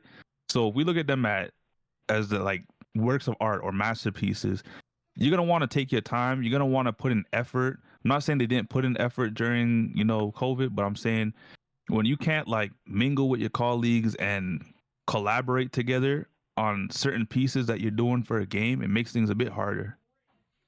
Yeah, it's still an excuse. I think there are some companies that it might affect them, but then the other ones just use that as an excuse for putting out a bad product. Well, I mean, which games during COVID came out that were like really bangers? I'll wait. There weren't any. There was a lot of good games that came out, a year or two after COVID. What do you mean? I don't remember any of them. I think so. Remember we had a dry spell. I didn't forget that. We had a dry spell in gaming and everyone thought gaming was going down the drain. I didn't forget that. To be fair, Caleb, damn near every company that was working around that time were complaining about COVID, and yeah, some might have used it as an excuse, but we can't act like COVID wasn't like just straight fucking up the world. It's 2026. If a game comes out and it's trash, they can't blame COVID no more. Well, but that's what I'm saying. Any games that came out around the time of COVID that were being designed and implemented during COVID, that's different. But games now, games like a Crimson Desert, I don't expect that from them. Games like Arc Raiders, I don't expect that from them. You know what I mean? That's the difference I'm saying. We don't see really buggy games like that anymore because times have changed. Like, we're back in the studios. We're able to mingle, collaborate, all these kind of things before we weren't able to. So I have to give some kind of like leeway to some of these studios. Not all of them, because some of them do deserve it. That's why we saw a lot of delays back then too. GTA, no excuse. I guess we could talk about Pikmon. I think. Oh, you want to talk about Pikmon? Yeah. Oh, yeah. Nano wasn't here last week. Well, we talked about a little bit. Then we watched this trailer. It was like some fake Pokemon thing. Is this another fake Pokemon? We watched it off stream, but Nano wasn't here. I said we'll save it for next week and we'll talk about it. I mean, I watched the trailer, but yeah, that shit. I don't know how I feel about it, if I'm gonna be honest. Like, I don't know, able to put the trailer up. It doesn't even look like it doesn't even look like a copy of Pokemon. Like a copy. It's honestly, when I saw it, it was. We already watched it. We didn't watch it off stream. We watched it on stream. Yeah, we watched it. No, we watched it off stream. No, we watched it on stream. No, it was off stream. Sammy, I promise you, I remember watching this on stream with you guys last week. No, because remember, I saved it so that Nano could be here to talk about it. Yeah, we definitely watched this last week. We definitely talked about this last week. I don't know about that. Okay. I know we talked about it, but it wasn't on stream because I said we should save it for Nano to come back. Otherwise, we'd be on a 4-hour stream. Well, I saw the trailer, so it doesn't matter. I mean, It looks like a copy of a copy. That's what it looks like. It looks like a copy of Pokemon game that copied Pokemon. yeah, I don't know how I feel about the game. Is there like a release date? Wait, hold on. I don't know if there's a release date. This What game is the- This Actually, game looks exactly like Power World. Yeah, it looks like a copy of Power World. That's what it looks like. It doesn't even look like it's trying to copy Pokemon. It looks like it's trying to copy Power World. And so if Power World copied Pokemon, this is a copy of a copy. It's... I don't know how I feel about this game. It's good. Just because we just literally saw Nintendo sue Power World, and you know Power World obviously won, but it's like Yeah, so it opened the floodgates of a game like this. I think Power World actually tried to bring up things that Pokemon was lacking and it put it in a game. This looks like it's just trying to copy or the capitalize success off of Power World. Yeah. Yeah, But my Power thing World is, actually... it's like we literally seen Sony shut down a studio. Well, did they shut down a studio? No, shut down a game that was copying Horizon. Remember that game? That we was all talking about. We might just play it just because it looks better than Horizon. Yep. Yeah, it's a little spot on. But So I I'm think the like- difference, regular Pokemon ain't got farming and all that kind of stuff that this game seems to have. Which this game seemed to bring up elements from. So the real Power reason I wanted to bring this up and talk about it and make sure we were all here to talk about it and discuss it was because like we're seeing like a lot of games surging and they're coming out looking like clones of other games or clones of clones. Like, how do we feel about this? So, if it's strictly based off of like inspiration, I'm fine with being inspired from other games. But I feel like your game gotta like Be different. yeah, like I don't. If the game is different enough, then I could fuck with it. But I, would prefer if games didn't just look like they completely took from another game. Like if your shit got like a Lucario looking motherfucker in it. That's lack of That creativity. Yeah, like I don't like that. At that point, you could have just used AI. Because as good as Pokemon designs are, like they're not the greatest designs of all time. Like a random artist could probably make a Pokemon design that's better than anything Nintendo's put out. So I think if you're just copying Pokemon for Pokemon, yeah, like that's lack of creativity, which is lame. Because I think our imagination, we could probably come up with some ideas for Pokemon that'd be interesting. Or like you said, you can use AI, and the AI can create Pokemon concepts. So I think there's a lot of tools out there to where you can't even use. You know what I'm saying? Like you're just gonna do Charizard with freaking I don't know, a red Charizard or something like that. Like you got to do better than that. Like come up with something different. But So, I feel like it's a lot of games in the East that are doing this. Like they're copying other games. Well, that's because China has a lot of things blocked in their country, and so they can't play some of these other franchises that the West gets to enjoy. So they have to create their own version of it. So I get that. They have a lot of censorship. So if, let's say there's a game and it has something that the CCP or whatever doesn't agree with, they can't play it. So a lot of Chinese developers are like, all right, well, it's a good game. It's a good game concept. We'll just make our version of it. So I get that. But if you're not, in the country that has heavy censorship, and you ain't got no excuse. I mean, we already got a lot of remakes. Like we're in the age of every game gets a remake. So, and when there's a game, there's remakes of the game, and then there's like copies, companies trying to copy a game. That's lame. I think what you should do is, let's say if there's a game and they have a unique, what do they call it, mechanic, and they're not doing anything with it, then I understand like taking that mechanic and building upon it. But just straight up copying and not adding anything to the franchise or anything to the formula, that's lame in my opinion. I'm not gonna lie. When I saw the trailer the first time, I literally sat back and I was like, "This is Power World." Even some of the monsters they showed off are straight from Power World, like 1-for-1 copies. Let's see if like, Power World sues. Same color. Shit, how are they gonna sue after they just came out of a lawsuit? With They're not. I think they're not in the position to be able to. This game is going to be so irrelevant.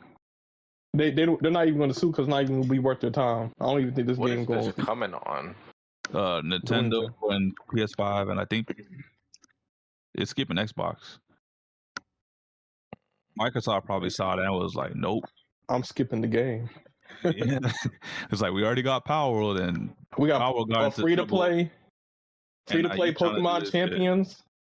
Free to play Pokemon Champions coming out too next month. Ain't nobody worry about Pikmon. Nintendo gonna sue them regardless. And a lot of content creators have been talking about this game, saying a lawsuit's incoming. Like even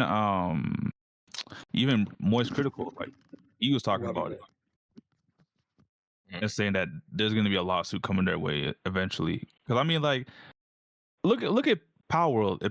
I get why Power World got sued, is like they were successful, but I mean, like, you're a brand new game, literally a copy of Power World, and you're inspired by our game Pokemon.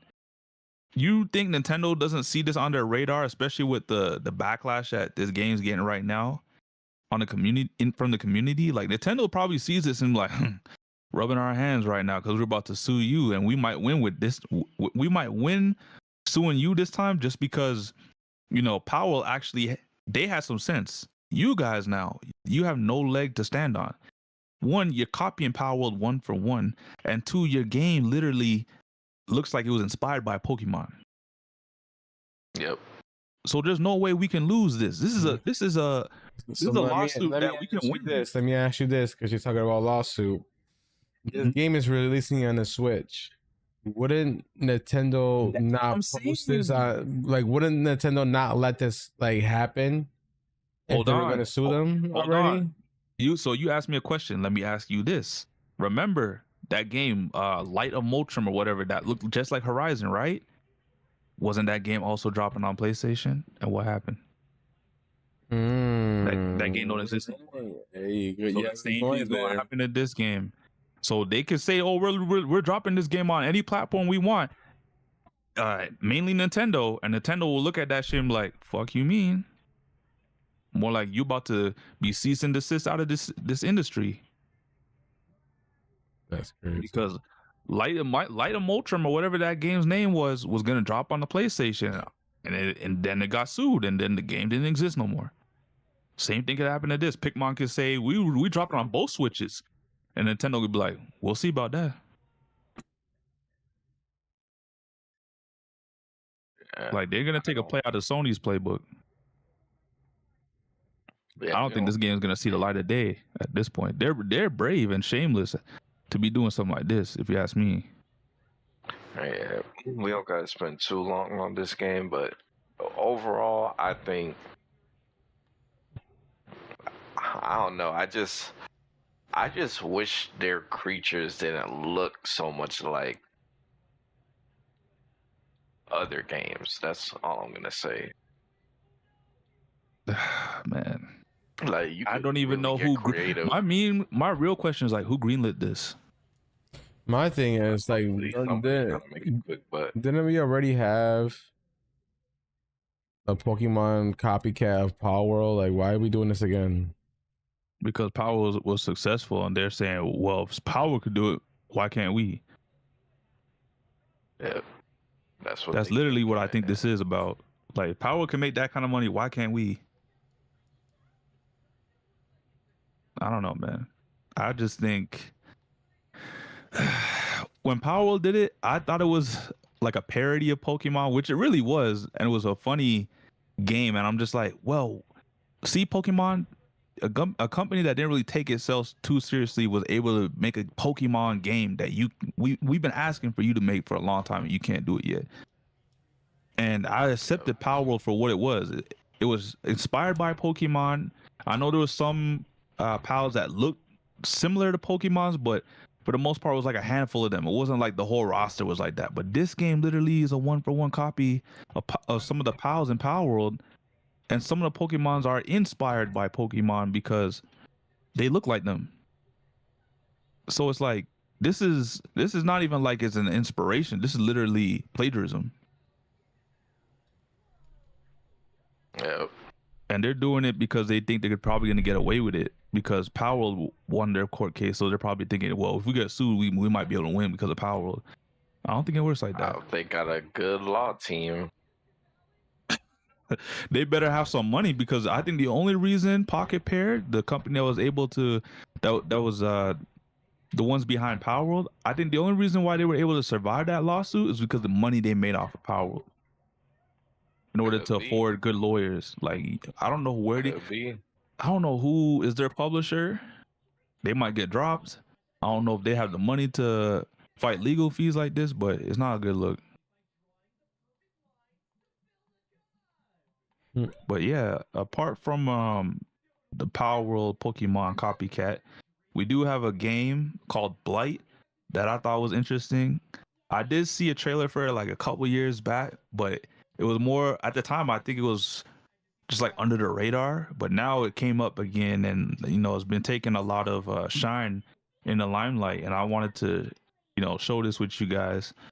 It's set in like the medieval era, and there are so. I guess the best way to describe this is it's in the medieval era, and you're fighting zombies. So like you're a knight fighting zombies, and you're trying to uncover what is going on in the world while also fighting through these massive groups of zombies and stuff like that as a knight. And this is going to have co-op. So you can either play this solo by yourself or with friends, up to 3 people. So I did send a trailer in the group chat. This is like the developer. I think I heard of this game before. You might have actually, because at the time when they did show the first trailer, there was some hype about it. I think it was like a top 10 wish list game that too. I'm not sure where it is in terms of its wish list count now, but it's probably still up there. I think it's good if they're mixing up the zombie formula. A lot of the zombie formulas, like modern day guns and stuff, them going back is interesting. This is Knights and Zombies. Looks like it's something new. Another game to check out. Especially that it has a co-op. So, man, we all get it. All 4 of us could be playing.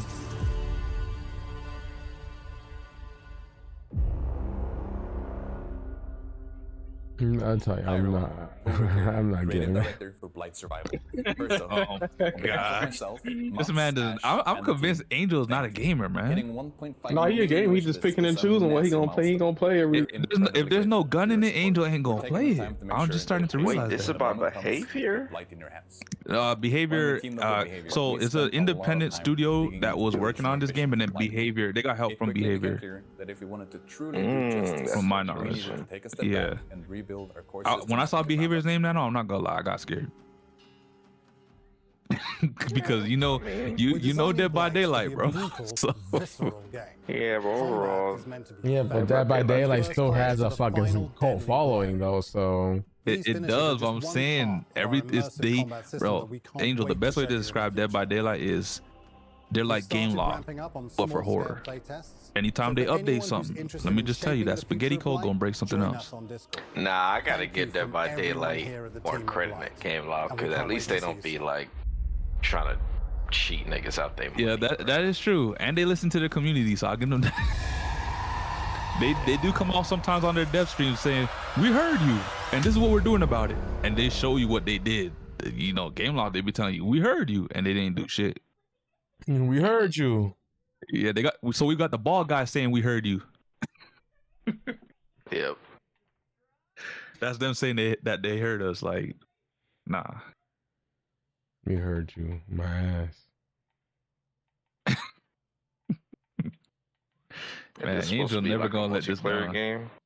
Yeah, it's a co-op game, so I don't think it's gonna be like you know, you can search for a match or something like that. But I think it's gonna be something like Left 4 Dead, but in medieval times. That makes sense. So like you play the story mode, and as you're playing the story, I guess people can join your match or something like that, or people, your friends can come into your match and play through the story with you. I think that's how it's gonna play out. But we never know until we see like an actual in-depth look into this game, which I think they said they're gonna do sometime near the summer. So I'm looking forward to that.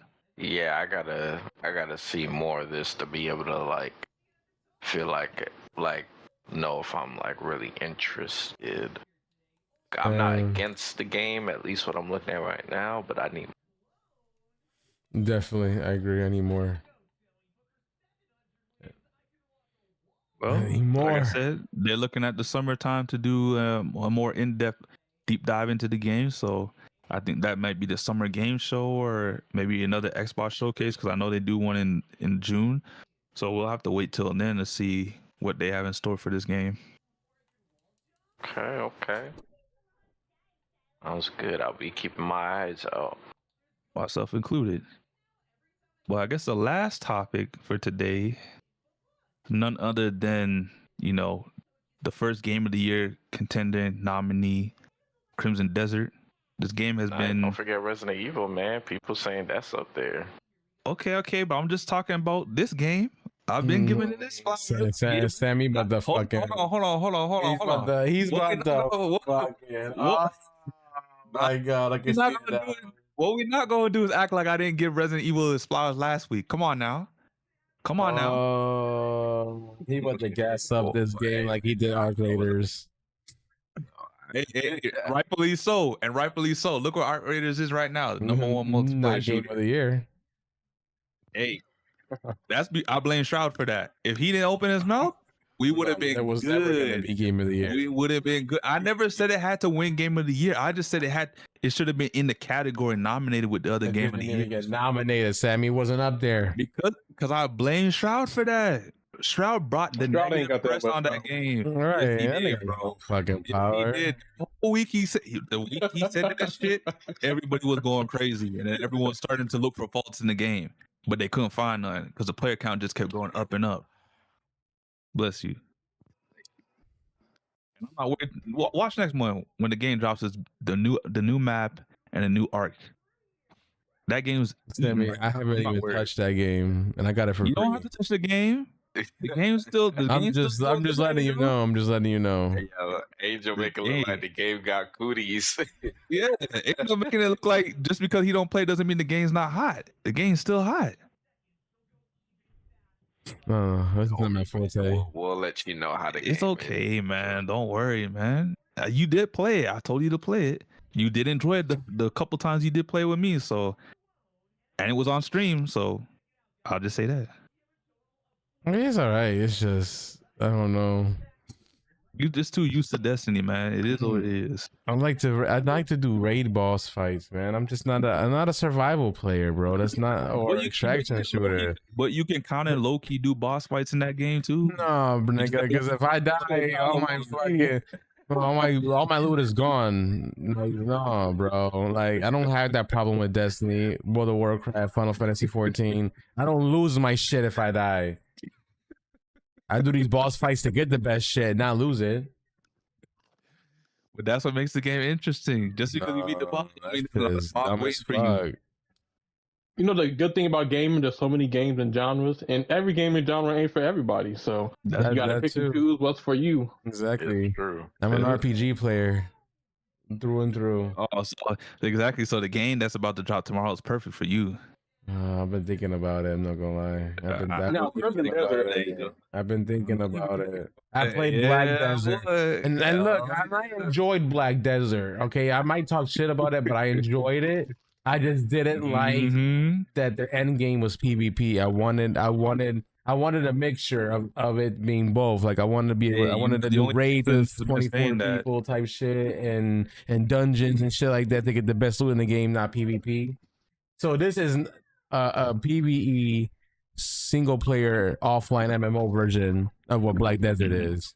My thing is, can I play as a wizard or like the wizard in this game? Like, do I have? There's magic. There's magic in the game. There is magic. There's multiple characters too. Yeah, You don't just there's play as magic in one the game. character. There's like 3 different characters. Hold on, Do there's I 3 buy characters it? in this game? do I buy it? Yeah. Do I buy didn't know it? Do that. I buy it? No, I'll you said yes too? You when- confirmed that? Yeah, Oh, they showed shit. it off. I didn't see that part. Mhm. I must have. one dude. Nice. So you have the. Are we able to show that video right now? Because I thought it was just the one guy. It's multiple videos. There's a woman. Oh, okay. She looked like she got a gun and a sword, like a rapier type. Well, okay, deal. we already know which character Angel choosing. And Type she looked like she got a. See, he didn't even deny it. like, she's probably like swift and whatnot, but she apparently they said she requires like good execution or something like that. So I don't know if that means she'll be the highest skill. Yeah, probably. one. Then you got the heavy guy who had the axe. He looked like he's gonna be like the brute. I don't like brutes. Can do heavy damage and whatnot. Probably more tanky build. I like tanks, but not big, heavy tanks. And then you got the guy that you seen. He looked like he's gonna be the all rounder. And I think I'm probably gonna be playing with might that. run with the all rounder. Steam says this game unlocks in 17 hours. Yep, I already downloaded it. So another thing about this game, it is massive. Like I told you guys in the chat, it literally took me like 2 hours to get this game installed because one, at first it said it was like 300 megabytes. I was like, it can't be 300 megabytes. And then I downloaded the 300 megabyte download that it offered. Then I was looking online to see, okay, maybe this is an error. People were like, oh, it's like 80 gigabytes. People were saying it's like over 100 gigabytes. I'm like, I need 200 gigabytes because some guy said it was like 230 gigs. I was like, there ain't no way. So I literally went through my hard drive and moved everything from my internal to my expansion storage. Then I had about like 200 gigs. I was like, all right, ain't no way this shit's gonna tell me I can't download it. I put it to download, but that shit all together, moving things and then downloading that took me 2 hours. So I have it installed on the Xbox. I sent you guys a picture so you guys can see, but the thing I wanted you guys to take away from that picture mainly was the fact that it's 120 gigs. And the CEO from Pearl Abyss literally said, you know, it's a big game. It's 120 something gigs right now that you can pre-install, but he said there's going to be a big day one patch, and he's saying that the game should be around when everything's installed close to like 200 gigs. Okay. So I'm like, 200 gigs on a single player? I'm kind of like, this game's gonna be big. Pause. Yeah, pause on that. But you know what I mean? I don't think I've seen a single player game in this size in terms of file size. Games are starting to take up too much space, especially with these consoles only having 500 gigs, like PlayStation 5. I mean, I got a terabyte, but that don't even mean shit. Because once I download this, like, I only have like 600 gigs to use because it says a terabyte, but like 200 gigs is used for the system. Yeah. Yeah. So they got to start giving us 1.5 terabyte consoles because I know at least I'm getting a terabyte back. If the open world is that big, as they've been showing, it makes sense. It's one, the open world is huge. And obviously, they said there's like a bunch of stuff. There's like a bunch of 20-something different mounts. You can ride dragons. You can ride mech. This shit is buffering. It's back. Okay. I bought the game and it started downloading. And yeah, the game. I noticed that shit started crashing. Like, whoops, let me pause the download until we're done. Right as you were talking about it. This man just bought the game. This man was on the fence just 2 seconds ago. I was on the fence. I was on the fence. Swayed your decision. Yeah, one, I love RPGs, and two, it was a file size, wasn't it? And two, it was the girl in the game, wasn't it? No, it wasn't the girl in the game. Truthfully, I haven't even know. I'm going into this game. I ain't really watched the trailer other than a trailer that we watch on stream.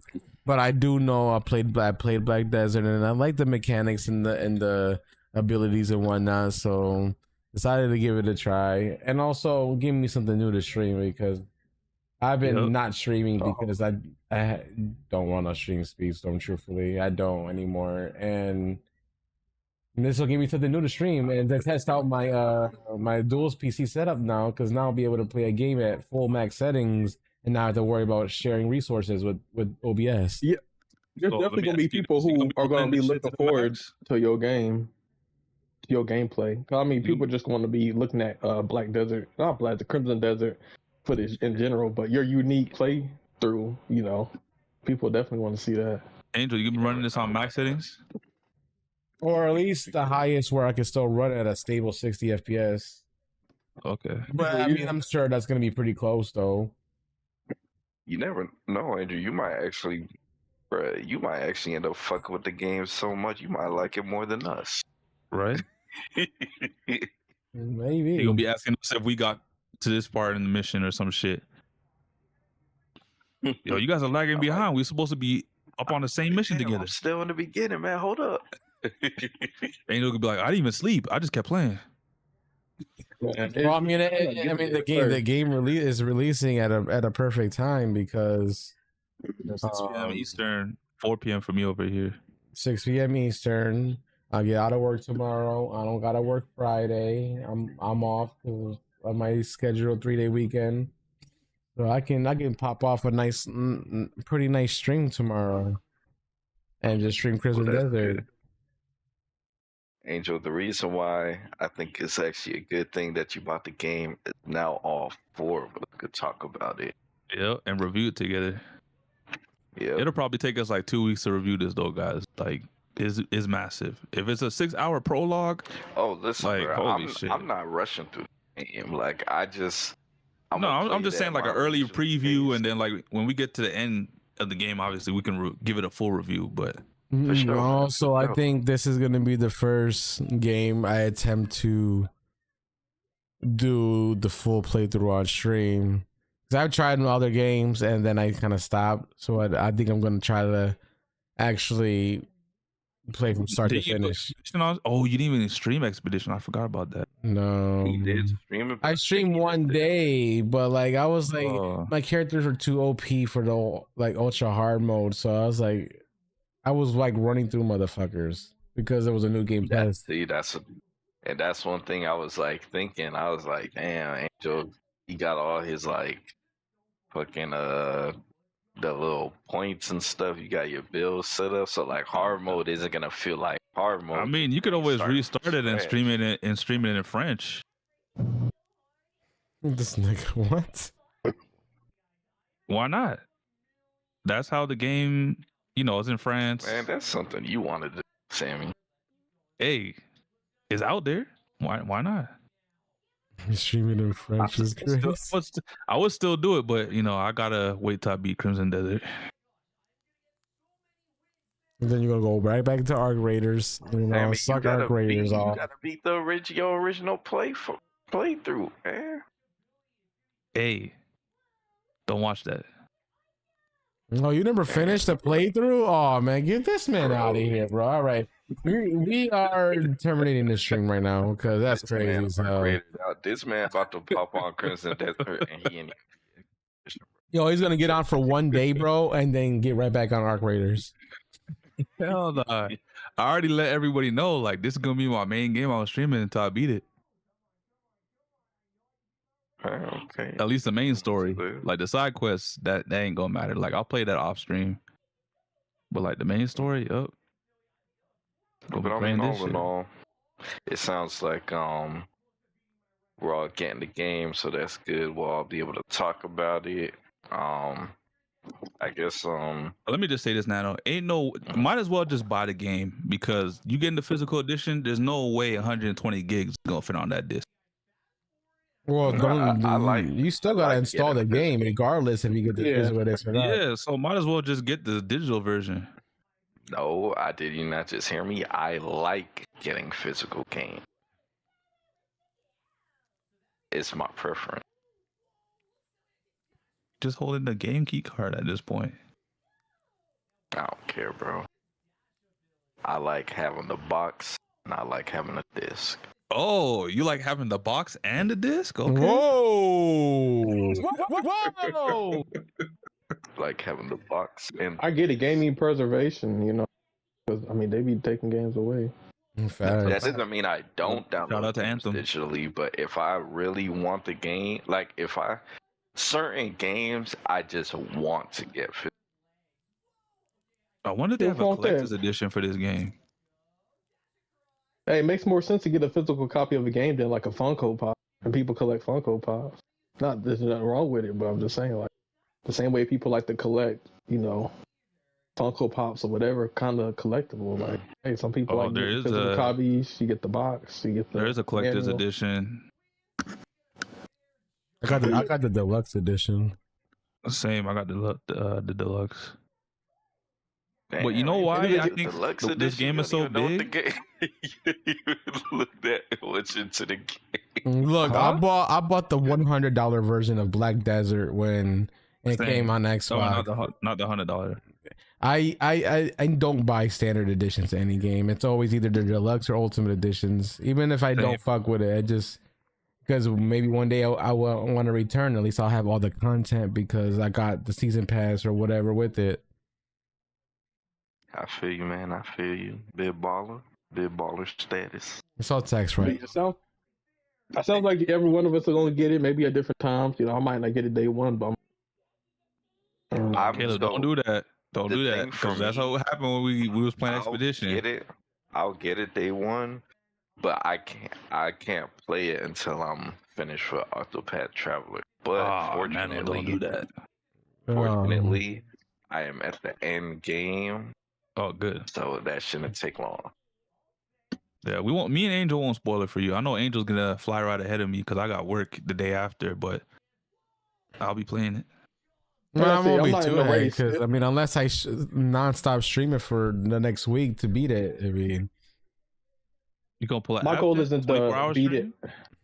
My goal isn't to beat it ASAP. My goal is to enjoy the game, so I'm in no rush to like beat somebody else. Me either. That's why I told everyone, hey man, if you don't see me playing Arc Raiders on stream for a while, it's because I'm playing this. Like I said, somebody could buy the game day one, but if they only got 1 hour of free time and they can only play games for 1 hour a day, it's gonna take them forever. Somebody who gets the game a month later might beat it. But That's a fact. just do it at your own pace when you can. But I'm definitely getting it. I will say I'm not gonna take 6 hours to do the prologue. Yeah, maybe with exploring that it can take as long or short as you want to, because you can go from point A to point B, or like in A Legend of Zelda, straight to the final boss if you want to. But and then some people they like to explore the area because they enjoy the exploration versus just going to checkpoints.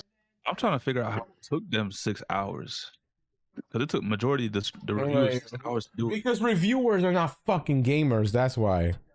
No. I'm not talking about like reviewers in terms of journalists. I'm talking about like YouTube gaming reviewers. Because they're not they they could be looking at stuff like, oh, let's see if the what's it called, the picture, because you can take pictures in some games. Let's see how detailed the skin on this character is. Let me get in picture mode. That might take some time. They might just be like walking around, looking at the town and all that kind of stuff, and trying to interact with NPCs. And so yeah, that adds up.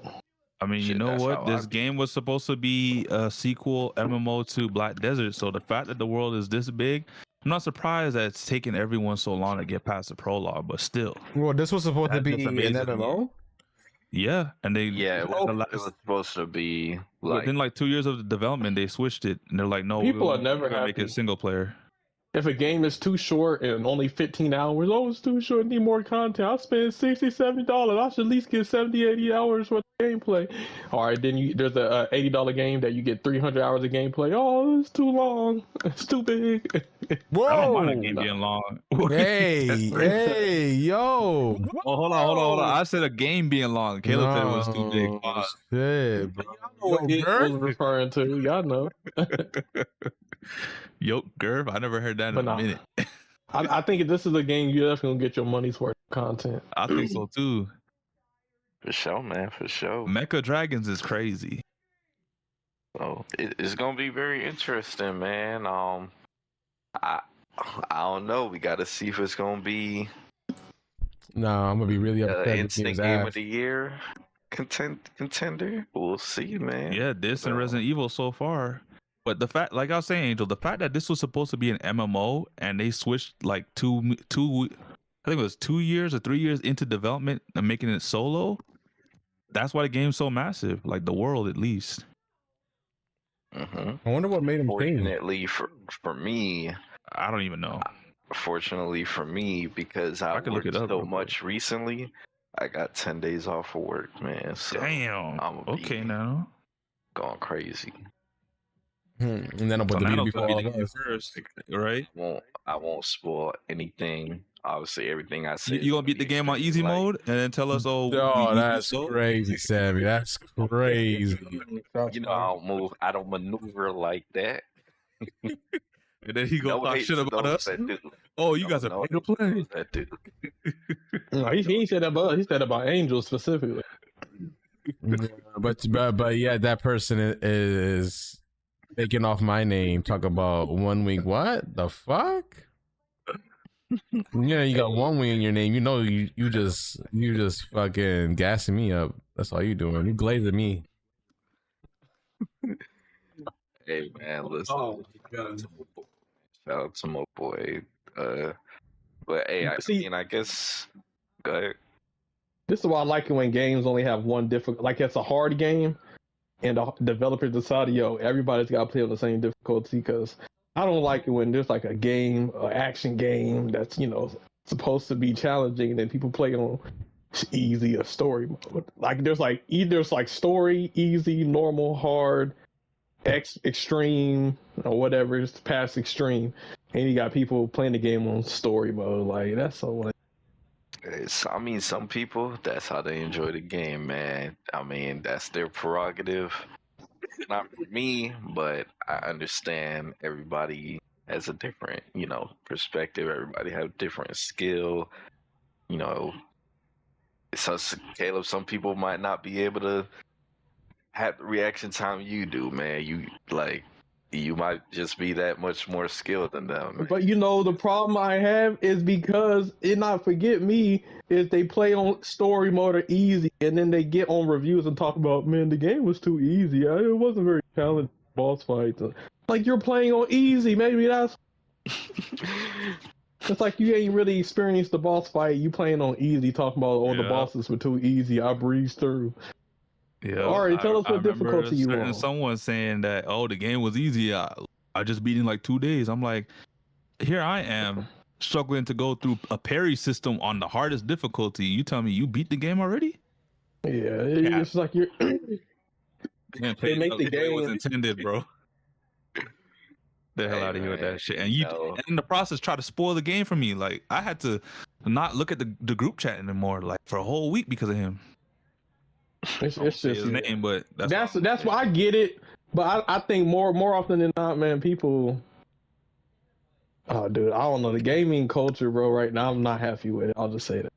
And the worst is journalists. They'll take points off and deduct games because they're too hard for them. It's like, what? This is what gaming is about. So it's like, what the hell? You guys aren't gamers. Listen, man. Well, hey, let's get into the closing statements, man. It looks like we all excited for Crimson Desert. Yeah, we were talking about Crimson for multiple episodes. We don't need to drag it. But it looks like we definitely gonna get it. And anybody watching us, I'm sure, them hearing the good stuff we put in front of them. That's a Khalid, man. Your finishing statement. Finishing statements, excited for Crimson. Whenever I do get it, it definitely seems like a game that's up my alley. My type of game. I like my action games. It's like an action RPG, so it's gonna be fun. Yeah, man. Just gonna try to enjoy the rest of this month. But yeah, man. That's pretty much all I got. Man. Okay. Not too crazy. Mr. So Suave. Man, you know what time I'm on. I got time tomorrow or time today, depending on where you're at in the world.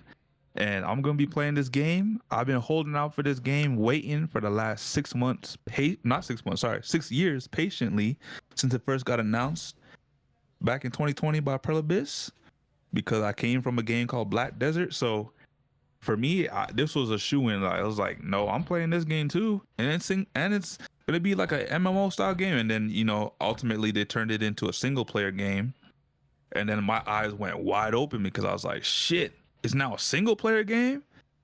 The last single player game that I enjoyed that was an RPG was a game called, I'm not gonna say it because Nano gonna get on my ass, but it's from the same studios that made Monster Hunter. I'll just say that I enjoyed that game, so I was like, man, this game. See, look at him, he's already laughing. So I was gonna enjoy this game the same way because the combat. If there's anything about Pearl Abyss, they know how to make games with good combat. So I'm excited for tomorrow. 6 p.m. Eastern, 4 p.m. Mountain Standard Time, 5 p.m. for wherever Caleb's at, and 3 p.m. Pacific Time. Wait, so does that mean if I get the game physically, I could get it before the digital people? No, because technically you'd still have to download to get in. Okay, so it's just a flat 6 p.m. or for everybody. Yeah, because isn't that how it works, Angel? Wouldn't you still, even if you have the disc, you'd still need to install, and then once you have the game installed, you'd still have to wait for the time limit to come off, right? You gotta wait for the game to unlock in the store. Yeah. Wait, would it work like that? Maybe he might be able to play it before us. Maybe. I have no idea. Damn. Okay, Nano. I haven't bought a physical game in so long, but same. I'm gonna go to the store, or I'm gonna go to Walmart tomorrow, and then I'll let you guys know. It's probably in Walmart right now. It probably, well, it definitely is. It has to be there, but I don't I buy it right now. I don't. Maybe one of these guys might give it to you. He's like, yeah, go take it. Don't tell him I did it though. Nah, but yeah, that's it for me. My finishing statements is decided to play Crimson Desert. I got time today. I'm gonna try to get through Octopath Traveler as fast as I could, and it's gonna be. I think it's gonna be a great time. I'm looking forward to it. I gotta see about the Game of the Year contender thing, but hey, in due time, we'll be able to review it. So I'm excited for it, man. There's a lot of other good games coming out that I'm looking forward to, like Pragmata and Sorrows. So I definitely have to finish Crimson Desert, but I will play it as much as I can. I like playing through my games thoroughly, so I know I'm definitely gonna be putting over 100 hours in. But that's my finishing statements, and I'll leave it off to you, Mr. Angel. The Poppy of Speedstorm. Oh, great podcast, everybody. I'm excited to stream this Crimson Desert tomorrow, guys. So I will be live when the game comes out. Haven't streamed a Thursday in a couple months, so it's gonna be interesting. But it's a new game, so you might get some new faces. So it's gonna be nice. Hopefully, we don't get no trolls. Yeah. Other than that, divisions this weekend, knockouts. Fuck. What else? Mind you, a blank. Oh. For everybody that follows me, I did make a new channel on all platforms for my DJ stuff. So, if you guys, want to follow me on there. I haven't posted any videos yet. I'm probably going to do one soon. And that's basically just DJ stuff, but it's probably going to be also me learning how to do this from start to finish.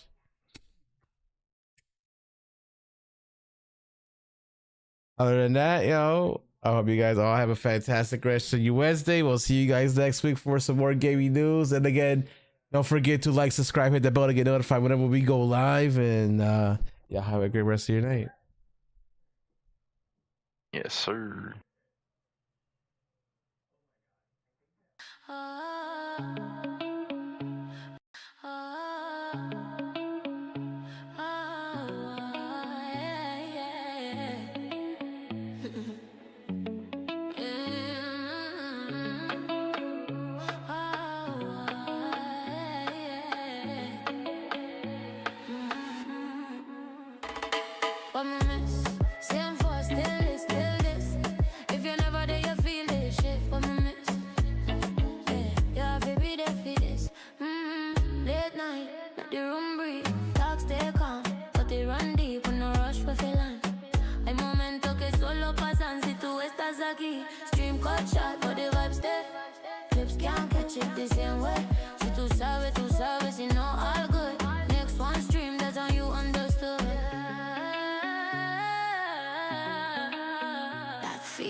before, still is, still is. Miss one night, you feel this shit for my miss.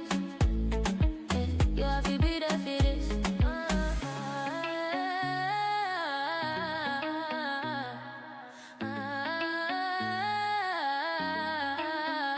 CrashOut.